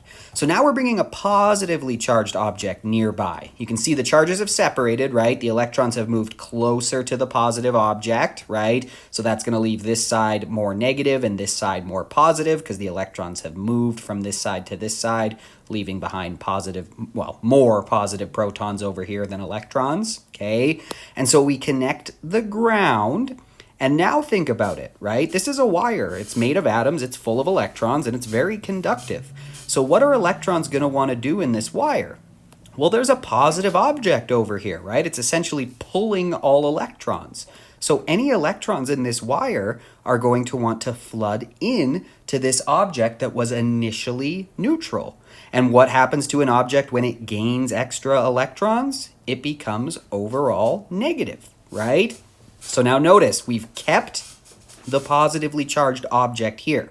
Remember, if we cut the wire, if we remove the ground before we remove this positive object, all that's going to happen is going to be the electrons are going to say, okay, no more positive object here. I'm going back. I'm around too many electrons. I'm going to go back through the ground and leave, right? But if we disconnect the ground while keeping that positive there, the electrons are going to stay here. They're still attracted to that. And then we can take away the positive object, right? We can now take this away. And even though the electrons might not be too happy about it because they're in a negative object, they have no way of escaping, right? This stand would need to be insulated. Otherwise, like if this were a conducting stand, the electrons would just go through it down into the earth, right? Down into the ground. But if this is an insulating stand, the electrons are essentially stuck here now. And so we have permanently charged this negatively by induction. So looking at this here, right, we could look at an example here. So now I've got a positively charged object here, right? And I'm looking to charge the conductor on the left beaker here. So this one, I'm looking to charge it negatively by induction here. Okay, so in this case, my ground, quote unquote, is just this other thing, right? It's essentially where I can dump the charges that I don't want, right? Or accept the charges, the electrons that I do want if I'm trying to charge it negatively. So watch what happens as I bring this positive object close, make a prediction. What are the electrons going to do? Right now, this is connected, right? There's a conducting path between those two. So let me bring the positive charge close and notice what happened there, right? The electrons all want to be close to it. Opposites attract. So electrons move out of the right conducting piece there on top of the right beaker into the left one. So now that left half there, that has extra electrons. It's been negatively charged. Now, you saw that there. If I forget to disconnect them first and I just take this away, what's going to happen? They're just going to go back to how they were before, right? But if I do this, if I get all the electrons over here, I almost think of it like we're tricking the electrons, right? We're kind of trapping them. If I do that, and then before I take away the positive object in my hand, I disconnect these two, well now, when I take away the positive, those electrons have no path back into where they came from, right? And so we've now negatively charged this beaker on the left, okay? So if I return the system to its state, let's try it with a negative, because that's actually the next thing they're going to ask us. And this is what we were looking at with the balloon animation there earlier too, right? Similar idea, except now when I bring a negative near, electrons don't want to go towards it. They want to get away from it, like charges repel. So the electrons now leave the left beaker and they run away into the right beaker. And once again, if I forget, if I take this away without disconnecting them, they're just going to come back and we'll be back to having a neutral object, right? But if I bring it close, electrons run away, and then I cut off their escape, right? Oh, I don't have enough room to actually move it. There we go. So I bring it close. Here, let me just do that again. Bring it close, cut off their escape. Now I can even take away this negative object, and look at that.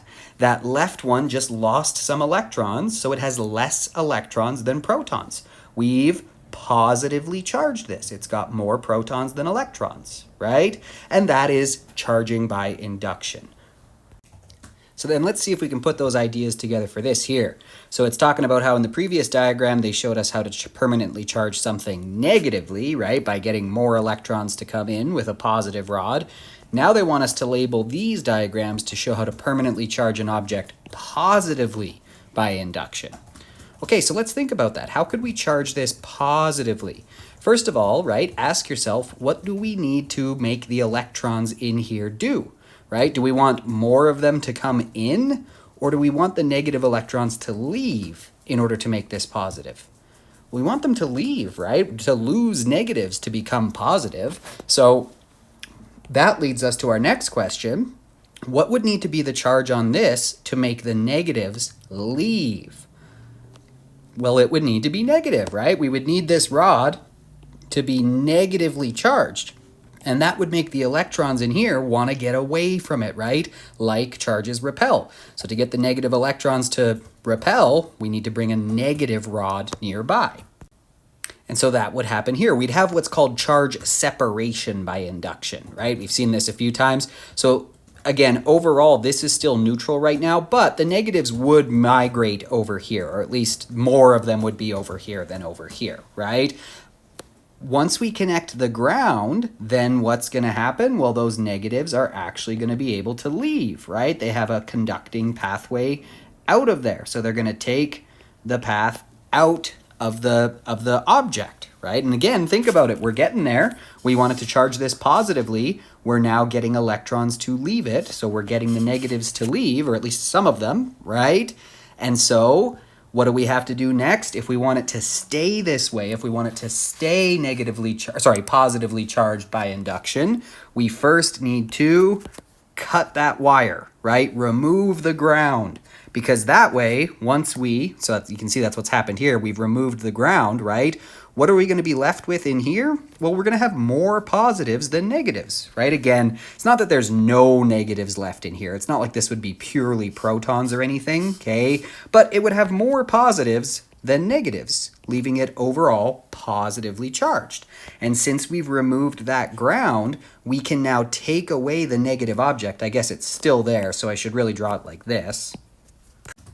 like this, right, where the, electrons are still not wanting to be at it. But now we can actually fully take this negative object away here, like you see in the next stage, and the electrons are not going to be able to come back in, right? So we will have permanently charged this positively by induction, and the charges will, distribute themselves back out again. The electrons still don't want to be right next to each other. They were only over here because this thing was repelling them over there, right? And there we go. This now has an overall positive charge. It's been permanently charged by induction. Just a note on terminology here. Technically, we can still say that even before we did the permanent part of things, charging by induction has technically already occurred once the electrons have entered or exited the initially neutral object, right? So like, for example, in this step here, it has been charged by induction because the electrons have left, right? Leaving this overall positive. It's just that removing that ground before we remove this, okay, makes that charge by induction permanent. So removing the ground simply makes the charging by induction permanent. It's going to remain charged even after the source of the induction has been removed. So it wouldn't be wrong to say that this has been charged by induction because we have made it lose electrons. It's just not permanent until we take the step of making sure that the ground is removed before this object. Because again, otherwise, if we take this away first, they're just going to come back from the ground into the positively charged object. So we'll think about that a bit here in this example. So again, it's asking, is it correct to say that the buildings and trees on the right have been charged by induction? So let's just look at the scenario here. We've got a cloud passing overhead, and we can see the cloud has picked up some electrical charge. This is actually how like a lightning strike can happen, right? Essentially, electrons build up here or in the ground, and they want to jump from one to the other, right? And so often it's actually reversed from this. It's usually the electrons that build the cloud gains a positive charge, and then electrons actually usually jump from the ground to the cloud. But you can see the idea here, right? If there were enough conducting path, they would be able to jump down, and that's how a lightning strike happens, okay? But anyway, that's not what's happening here. We don't actually have a strike happening. The cloud has just passed over these buildings and these trees, right? And so look what's happened. Because this negative side of the cloud is down here, right? What are the electrons inside this house and inside this tree going to want to do? Well, they're going to want to get away from it, right? So they go down into the ground. The electrons are literally going to be pushed, like charges repel, down into the ground. So these have actually, like we could say that this house, has been charged by induction. It does have a net positive charge, okay? But then moving into the next part here, it asks, is it correct to say that they have been permanently charged by induction?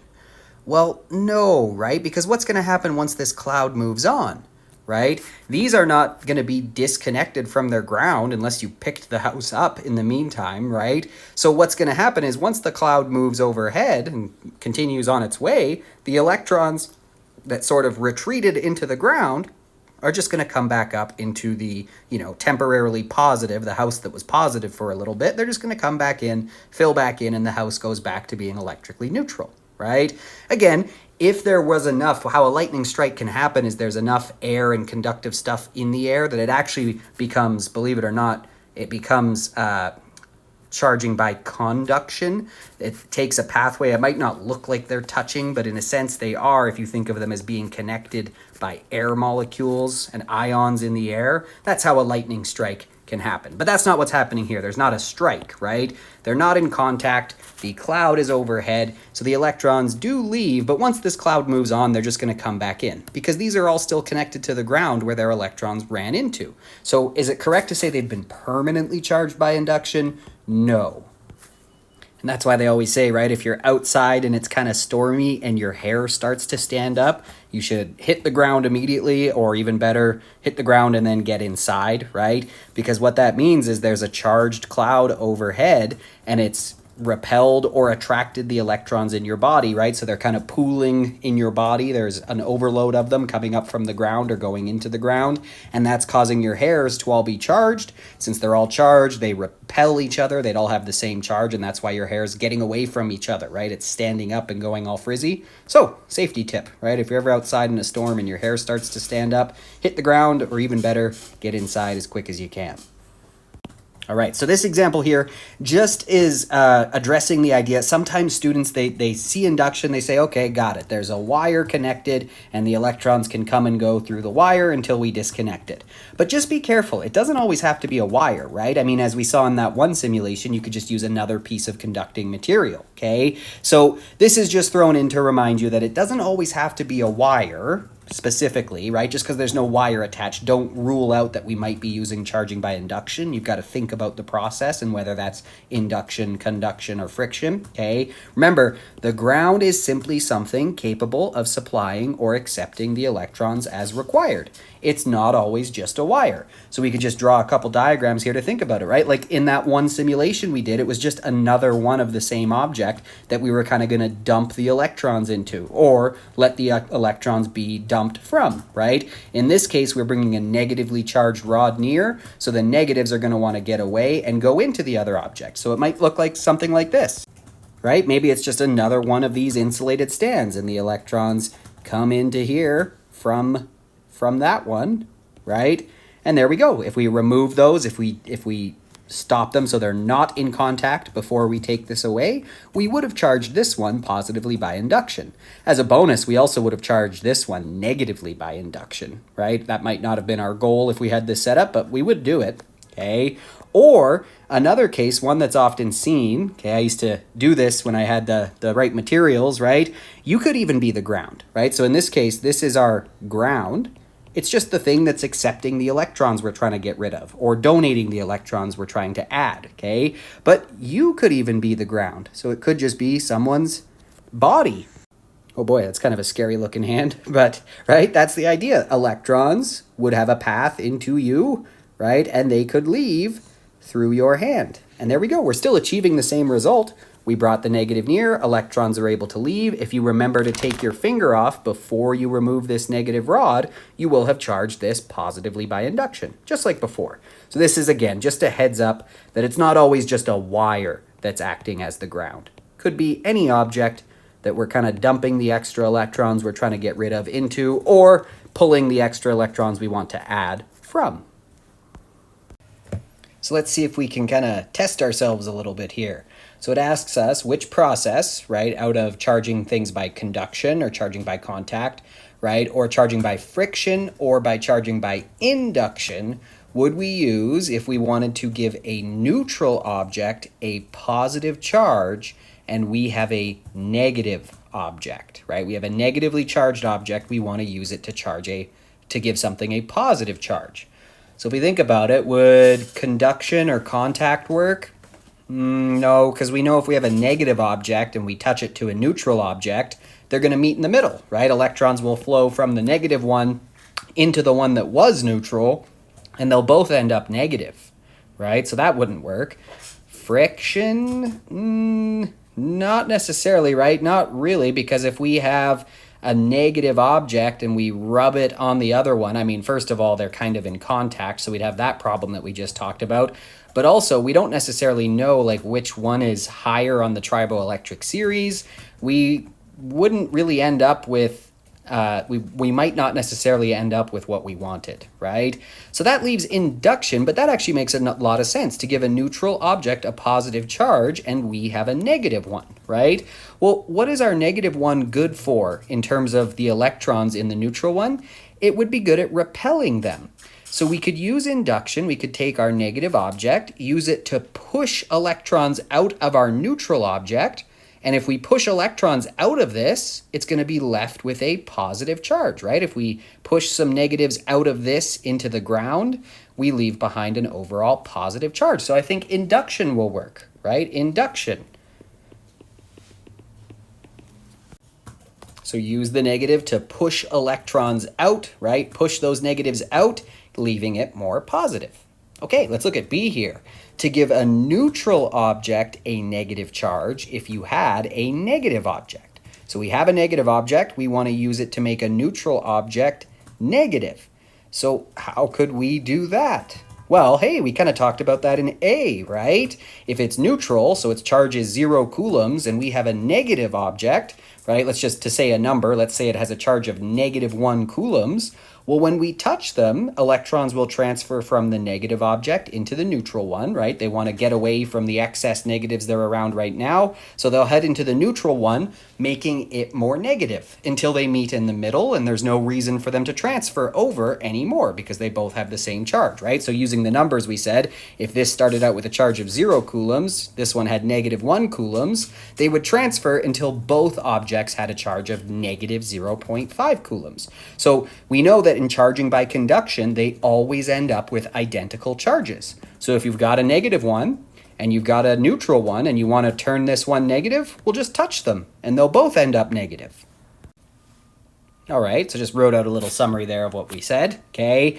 And then part C, to give a neutral object a positive charge if you had another neutral one.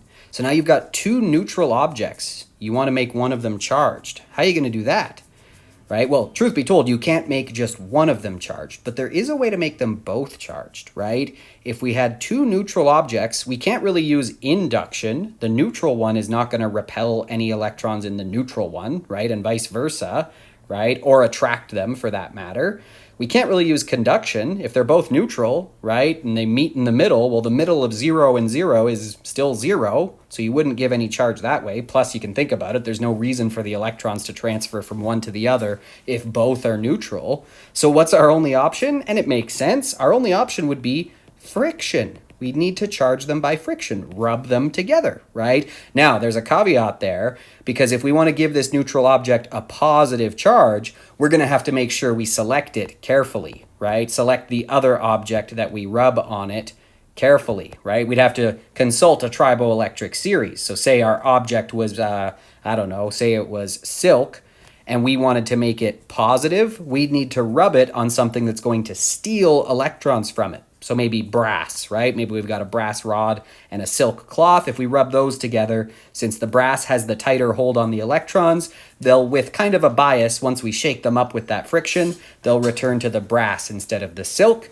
leaving the silk with fewer electrons and a positive charge, right? So friction would be the answer there, but we should mention the important note that we'd have to make sure of this, right? We'd want to make sure that the one we want to end up positive is lower on the triboelectric series. In other words, that it gives up electrons more easily than the other substance we're rubbing it on, because that way it will lose those electrons, right? Or at least lose more than it gains and then become positive. Losing negative electrons makes you positive. Alrighty, let's try this one here from an old diploma. So again, often helpful to read the question first so you know what information you're looking for. So the sphere has been charged by the process of blank. Our options are induction or conduction. And the material that the sphere is made of is classified as blank. So a conductor or an insulator are our options there. So we're looking for how this was charged and whether this is made of a conductor or an insulator. So let's just read here. A negatively charged rod is brought into contact. Oh boy, okay, contact. That's starting to sound like conduction, right? I mean, unless there's some trick going on here, let's just keep reading. Brought into contact with an initially neutral sphere supported by an insulated stand, right? So often these stands are insulated so that whatever we do to this isn't able to just quickly neutralize itself or even itself back out by leaving through the conductive stand, right? This is insulated to keep whatever we do here contained here. The rod is removed and the resulting net charge distribution on the sphere is illustrated below. Okay, so yeah, really no tricks there, right? A negatively charged rod was touched to a neutral sphere. When we charge something by bringing them into contact with each other, we are using charge by conduction. So we know our answer is either C or D, right? We can eliminate A and B because this is not induction. Induction is when we bring it close but not touching, okay? Conduction is when we charge them by contact, actually touching. So that means all we have to decide between now to finish answering this question is this a conductor or an insulator? Okay, well, they're telling us that this is the resulting net charge distribution, right? And we got to think about, okay, if it were a conductor versus an insulator, what does that mean for how charges are able to move, right? On a conductor, charges are able to flow relatively freely, right? They can move around. If they want to spread out, they can, right? In an insulator, not so much. They're not as free to spread out, right, to move around. Well, look at this. What do we know that these negatives feel towards each other, right? They're all negatives, and they should be repelling each other, right? They don't like each other. They don't want to all sit next to each other like this, right? Like charges repel. So these should really be trying to get as far away from each other as they can. The net negative charge on this should, as best as it's able to, spread itself out, right? All those negatives pushing each other away, they should kind of redistribute themselves on the sphere. Not that the sphere wouldn't still be negatively charged, but that negative charge would try to spread itself out a bit more, right? But obviously that didn't happen. So what explains that?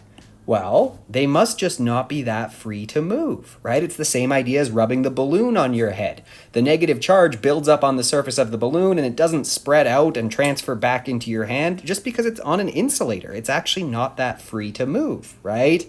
So this must be, since it all kind of stayed in one spot, this must be an insulator. If those charges were free to move like they would be in a conductor, they would have spread out. They wouldn't have stayed in that one spot just where they were touched with the negative rod.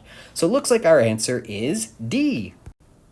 Okay, and this next one here didn't actually come from the diploma, but just getting us to think about this a little bit more, right? We kind of just talked about it there, but draw the diagram that you would have to have been given in order to make the correct answer to this question C instead of D. So it would still be conduction, we'd still be touching them, but what would the diagram have looked like if it was actually a conductor, not an insulator? Well, we just said, right, if it was a conductor, those excess negative charges, they'd still be on the ball. They can't escape because it's an insulated stand, but on the ball, they wouldn't want to be right next to each other, right? The electrons would want to spread out because like repel. Electrons don't like being next to other electrons.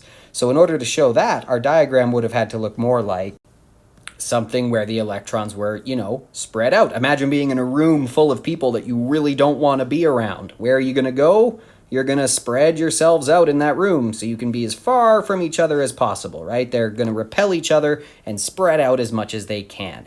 So if this were the picture we had been given, that would have made the correct answer C. They had spread out over the surface because like charges repel. Okay.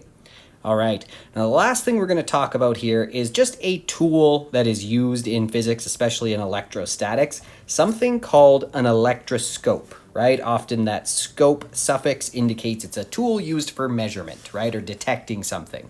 And that's exactly what an electroscope does. Good name, because it kind of tells you what it means, right? Electroscope. So this is a tool for detecting the presence of a net charge. And that's actually all it can do. It detects whether or something has a net charge or not. So important to note here, and we'll see why when we start looking at how they work, they do not tell us whether something is positively charged or whether it's negatively charged. They can only show us that it is charged. So let's just first talk about what an electroscope is made of. What's it look like? Okay, it's basically got this part that we call the knob, and that's where we're going to bring stuff close to that knob to get the electroscope to tell us if it's charged or not. Okay, now that knob is connected to a conducting piece of metal that goes through this insulating cork here. So this cork is hollow. This actually goes right through it. It's not broken here. It's continuous. So this is all conducting, meaning that electrons are free to move up and down it as they please based on what's around them. Okay, and then here we have these leafs. They're called the electroscope leafs. Okay, now these are made of metal as well. They're conducting and they're attached to this, but they're just kind of hanging on there. It's often gold foil because gold is very conductive, so it makes a good thing for this. And they have to be light, like a piece of foil, right? That you'll see why when we talk about how it actually works. But they're very light pieces of a conductive material. Any metal will work. Gold is often used though because it's so conductive. Okay, so that's what we've basically got here. And all of this is taking place inside of an insulated, doesn't take anything fancy like an Erlenmeyer flask, something glass that's insulating so that charge isn't free or too free to come in and out from the room itself. Because remember, air is matter and matter has electric charge. So air touching this can actually mess with it a little bit, right? Plus you don't want wind and breeze and stuff messing with your readings. So that's basically what it is. It's a piece of metal. okay, with these two very light metal leaves at the end of them, okay? And we can bring stuff close to this knob at the top, and based on what happens down here, we can tell if something is charged or not, whatever we brought near the knob, okay? Now, if I bring something neutral nearby, right, nothing's gonna happen, okay? The neutral object is not gonna do anything to the electrons that are in the electroscope, right? And so the leaves are still neutral overall. They contain just as many positive charges as negative charges, and you won't see anything happen. So if you bring something near the knob, the electrons in this part aren't going to move towards it or away from it, so you still just have two neutral leaves and they won't do anything. Okay, but things get more interesting when we bring something that is charged nearby. So if we brought it nearby and nothing happened, we'd say, okay, this object doesn't have any type of charge. But what if we brought a negatively charged object near the knob of the electroscope, right? Well, what are the electrons that were here going to think of being close to a negative?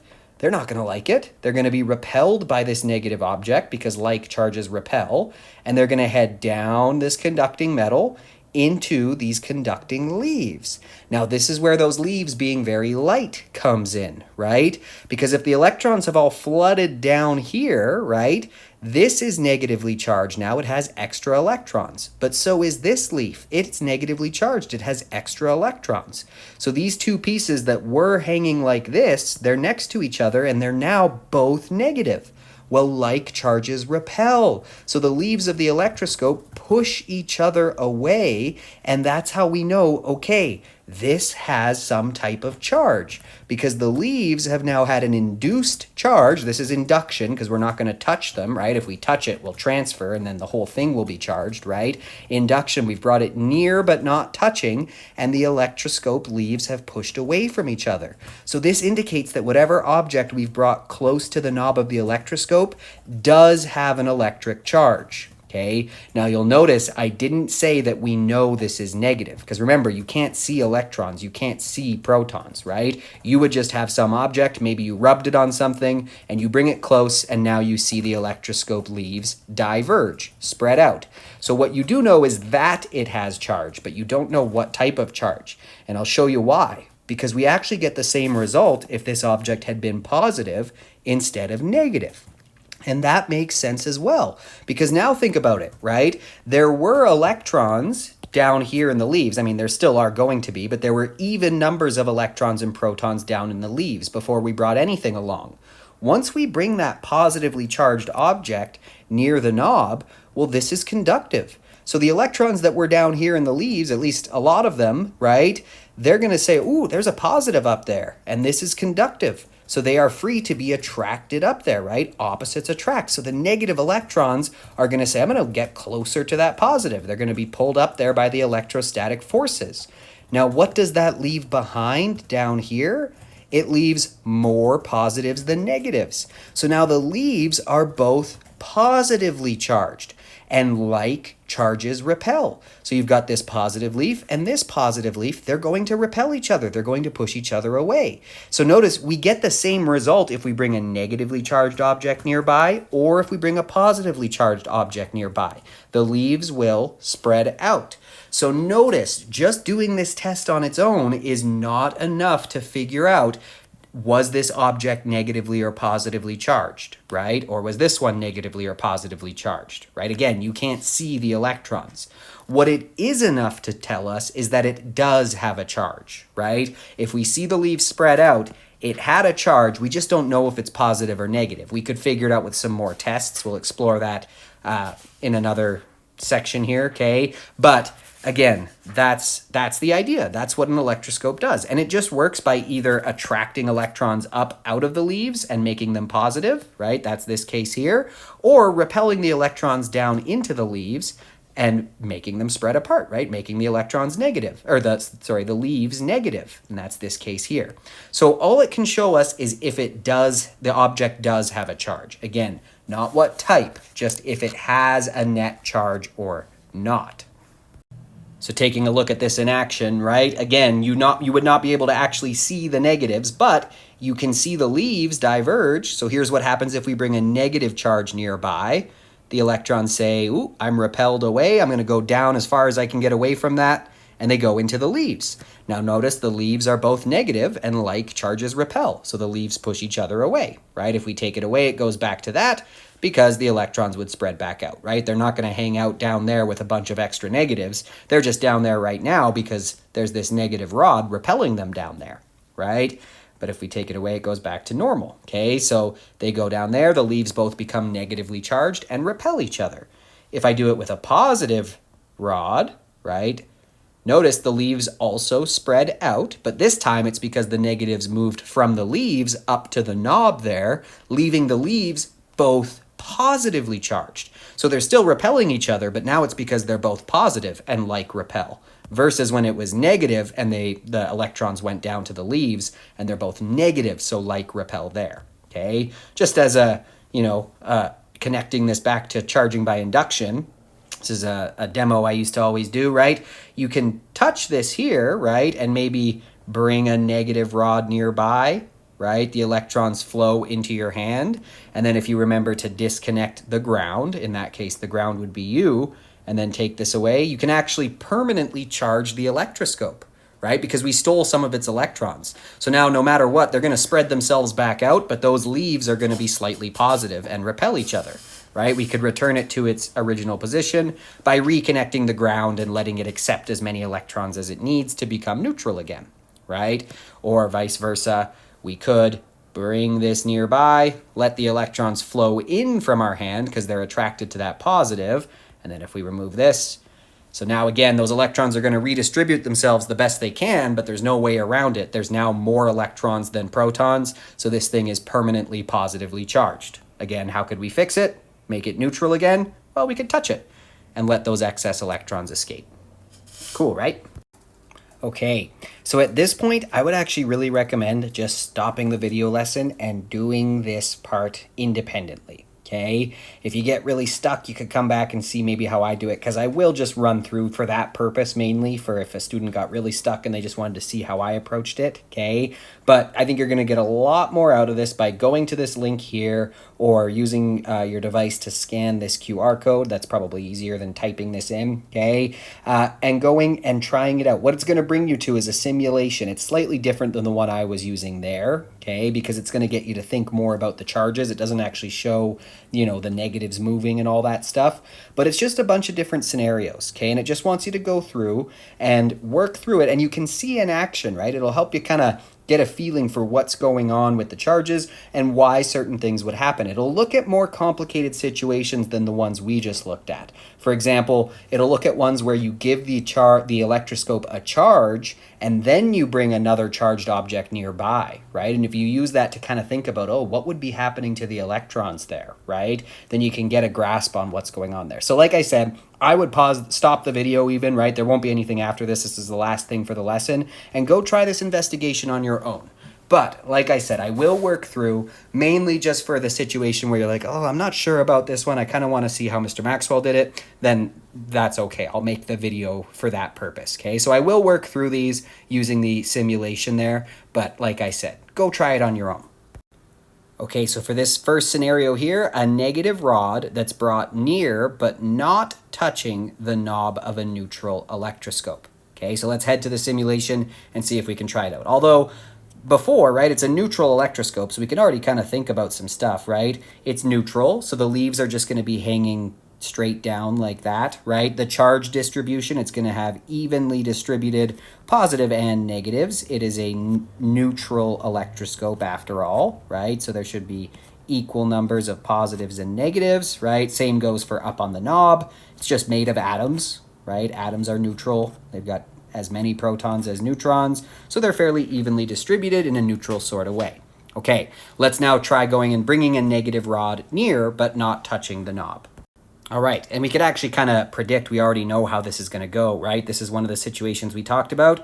So if I bring a negative near but not touching, okay, yeah, that's what we would expect, right? The negative electrons would run away from it down into the leaves. The leaves are now negative because they have extra electrons, and so they repel each other, right? If I take it away, it goes back to normal. But whoops, I touched it. We'll see that case later. All right, let's go draw that. right? So just what we saw in the animation. We bring the negative near, so electrons flee down here, making these both negative, and they push each other away. The knob is left with a net positive charge because it just lost those electrons down to there.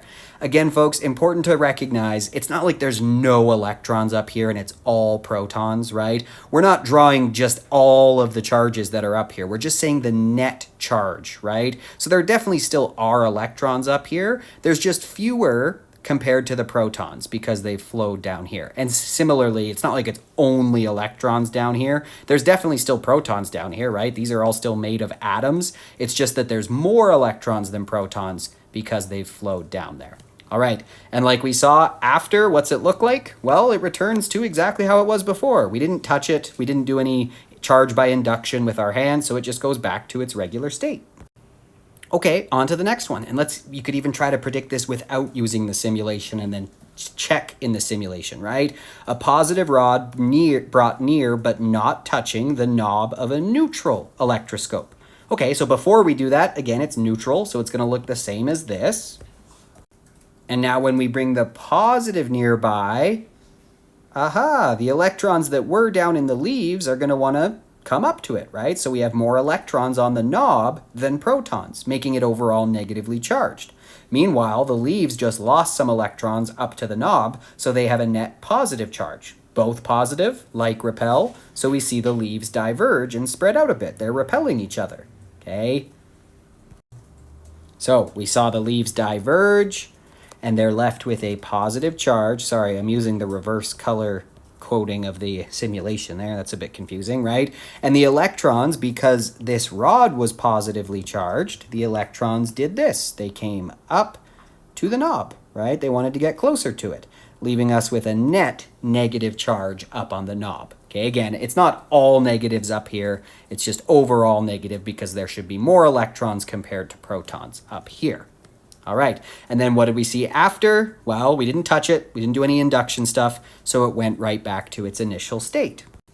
Okay, next up, we've got a negative rod brought into contact with a neutral electroscope. So same before, right? It's a neutral electroscope. Leaves would just be dangling, but now we're going to actually bring it into contact. So let's see what happens there, and you can already kind of start to make a prediction, right? You know what happens when two objects come into contact and one is charged.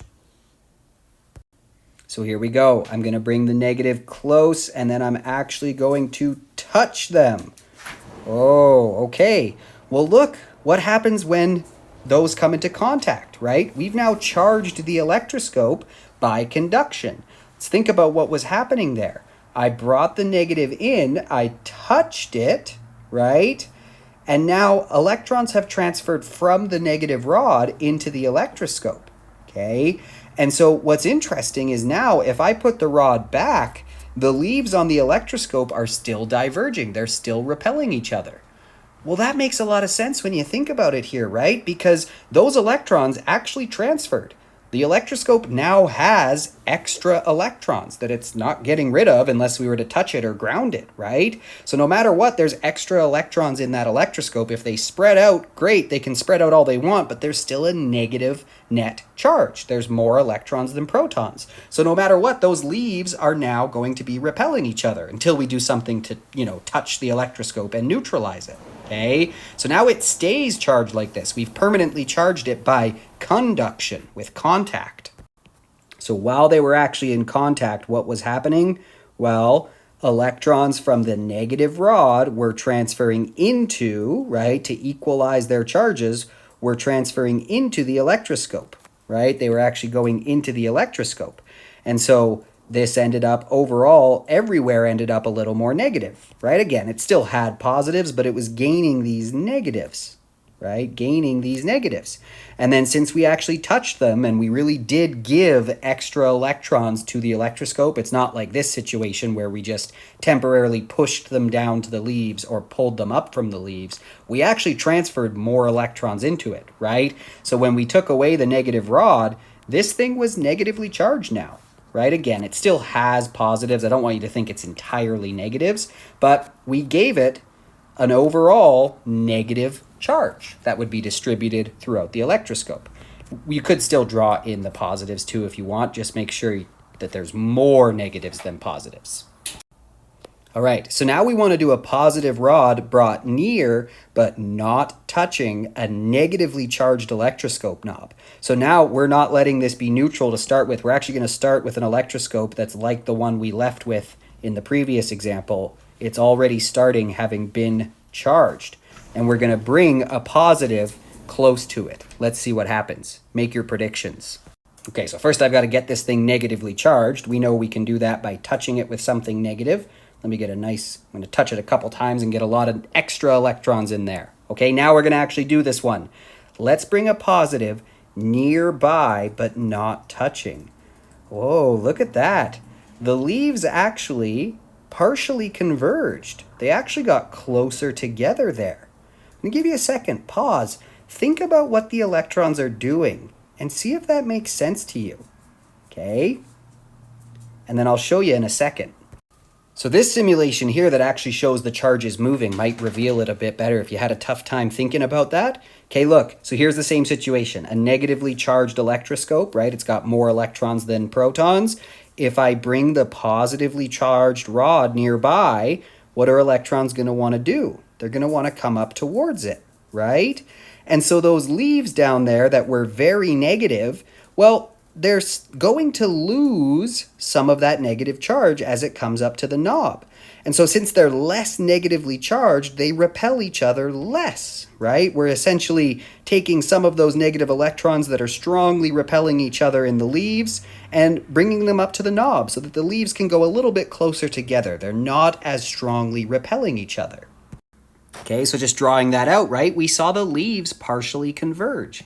And again, that's because these are negatively charged, but they're less negatively charged because some of those electrons wanted to go up, right? They were attracted to that positive rod. So we remove some of that negative charge that was down here and making them not repel each other as strongly, okay? After we took it away, we didn't do anything to actually change the charge of the electroscope in the end, so it just goes back to looking like this, right? That's what we saw. We take the positive away, the electrons are saying, oh, I'm no longer attracted up here, I'm going to spread back out. They head back to the leaves. The leaves are now as negative as they were at the beginning, so they kind of diverge back out again, right? They're more repulsive to each other. All right, so next scenario here, we've got, once again, starting from a negatively charged electroscope, right? But now we're going to bring a negative rod near it. So I encourage you, right? Pause, take a second. Think about what we might see happen. If this rod is negative, right, what are electrons going to want to do? And what do you think that'll mean will happen to the leaves? Let's go test it out once you've taken a second to think about it. Make your prediction. All right, so there's my negatively charged electroscope. Okay, I got it negative by touching it with a negative rod. Now I'm going to bring the negative rod close, but not touching. Oh my goodness, look at that. The leaves actually spread out even further. Now, does that make sense? What would the electrons in the knob want to do when we bring this negative close? Well, they're going to want to get away from it, right? So they move down into the leaves to get even further away from this negative rod, but that makes the leaves even more negatively charged, and so they repel each other even more strongly.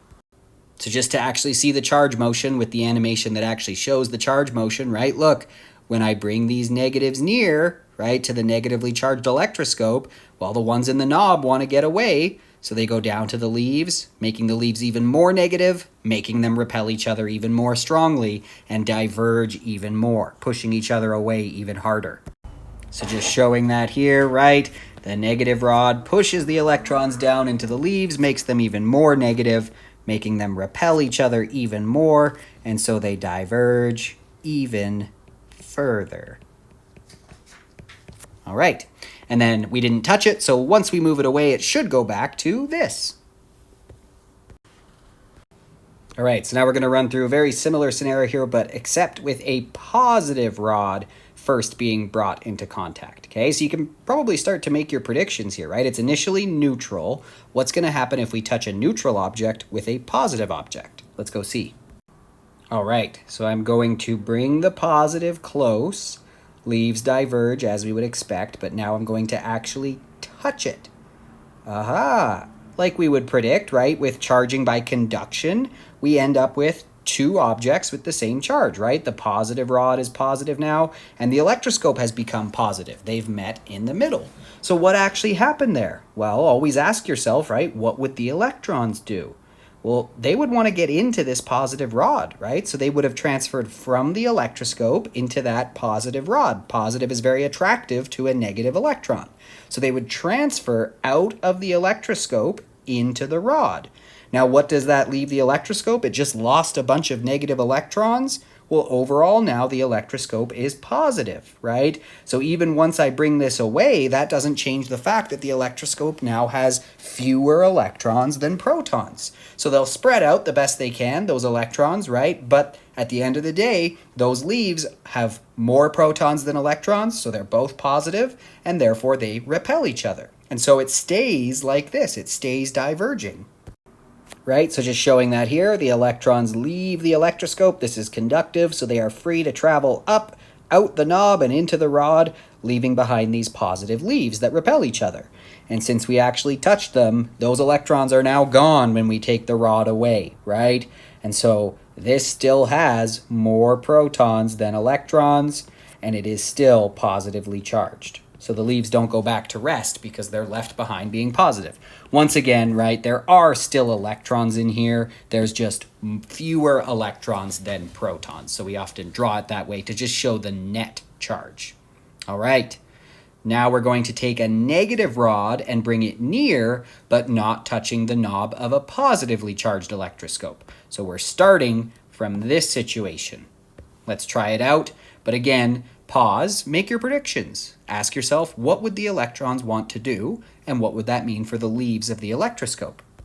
All right, so we've got our positively charged electroscope here. Let's do what it said to do and bring a negative near. Think about what the electrons are going to want to do and what that's going to mean for the leaves. Here we go.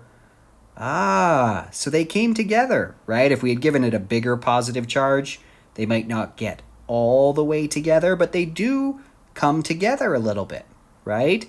Well, again, let's just see why this is happening, or think about why this is happening, right? What do the electrons in the knob want to do when we bring the negative away? They want to get away from it. They're repelled by it. So they go down to the leaves. So those leaves that were positive, they're going to get some more electrons, making them less positive and therefore less repulsive to each other. So they come together a little bit. Right, here it is with the simulation that actually shows us the charges moving, right? If I bring the negatives closer to this positively charged electroscope, the ones that are up in the knob go down to the leaves. So those leaves are positive right now. They're both very positive. They're pushing each other away. But as I bring this negative closer, the negatives want to get away from it. They go down to the leaves, making them less positive and less repulsive to each other. And so they slightly converge. They come together a little bit. Right, so showing that here, okay, electrons move down into those leaves, which might still be positive, but they're less positive, right? We get some more electrons down there to neutralize things, at least partially, okay? So they come together a little bit. Then after we took the rod away, well, it's not like we've actually added more electrons back in, right? We didn't touch them. We didn't do any induction stuff. So this just goes right back to being like this, right? We take this away, the electrons say, ooh, I don't really want to be down here anymore. I'm being repelled back up, right? And so we end up with a same situation we started with.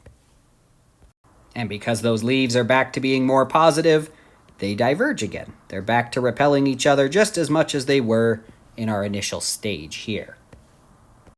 And last scenario for this little investigation here, a positive rod being brought near but not touching the knob of a positively charged electroscope, okay? So once again, before we go to the simulation, ask yourself, what is an electron going to want to do in this electroscope when I bring a positive nearby, okay? How are they going to move? And what's that going to mean for the leaves and how attractive or repulsive they are to each other? Take a second and think about it. All right. Let's go see. Got my positively charged electroscope. I'm going to bring a positive nearby. And hey, the leaves became even more positive and therefore repelled each other even more, right? They diverged even more. Goes back to the same when I take it away. Well, let's think about that. what do the electrons think of this rod? They want to get towards it, right? So which way are they going to move? Well, from the leaves to the knob, right? And what's that mean for the leaves? They were already positive, and they're losing even more electrons to the knob, so they're going to become even more positive, right? And like repel. So the more positive charge, the harder they repel each other. Looking at it in this one where we can actually watch the charges move, right? If I bring this positive rod near this positively charged electroscope, the negatives that are in the leaves, right, even though there's less negatives than positives down there, they still say, ooh, I want to get closer to that positive. Opposites attract, right? But that leaves the leaves even more positive because they now have even fewer electrons. And so you see them diverge like that, right? Again, once we take the rod away, the electrons say, okay, let's spread back out. There's no positive pulling us up here anymore, right? Let's spread back out. And so the leaves go back to not fully converged because they're still positive, but a little bit closer together. So drawing out what we saw, right? Those electrons said they were attracted to that positive rod, so they moved up to the knob, leaving the leaves even more positively charged, therefore even more repulsive to each other, and so they diverged even further. And then once we took the rod away, it just went back to its initial starting position, like we saw, right? Because the electrons spread back out once that positive's not there to attract them, and so we get back to this. Okay? So I like the electroscope. What a cool tool, right? It's such a simple tool, just a couple pieces of foil and some conducting material, and it allows us to see this. Like this invention has actually been around for hundreds of years before we were even sure about the existence of electrons and all that, but we were using it to detect electric charge. Pretty cool. Okay, I really like it. It's such a simple tool that works so well. You can make your own, right? It's not that hard. You just need some foil and some conducting material. Okay, so that wraps up this lesson, okay? I do encourage you, there's a lot of simulations and stuff that go along with this one. I always put them in the agenda. Go ahead and open them, mess around with them, right? It's good for getting a feeling for this stuff. I do hope you tried this one on your own and went through the simulation at least partially on your own, trying to see the stuff happen, okay? But yeah, so that wraps up Chapter 10, Lesson 1. So you can do the practice questions that are assigned for these, any that you haven't already gotten to. As always, reach out to me with questions, concerns, book a meeting, send an email. I'm always happy to help, okay? And we actually only have one more lesson for Chapter 10. That's where we'll actually start to look at, okay, they attract or they repel, but how strongly? We'll actually start to quantify that electrostatic force that pulls things together or pushes them apart, okay? So that's for the next lesson. All right.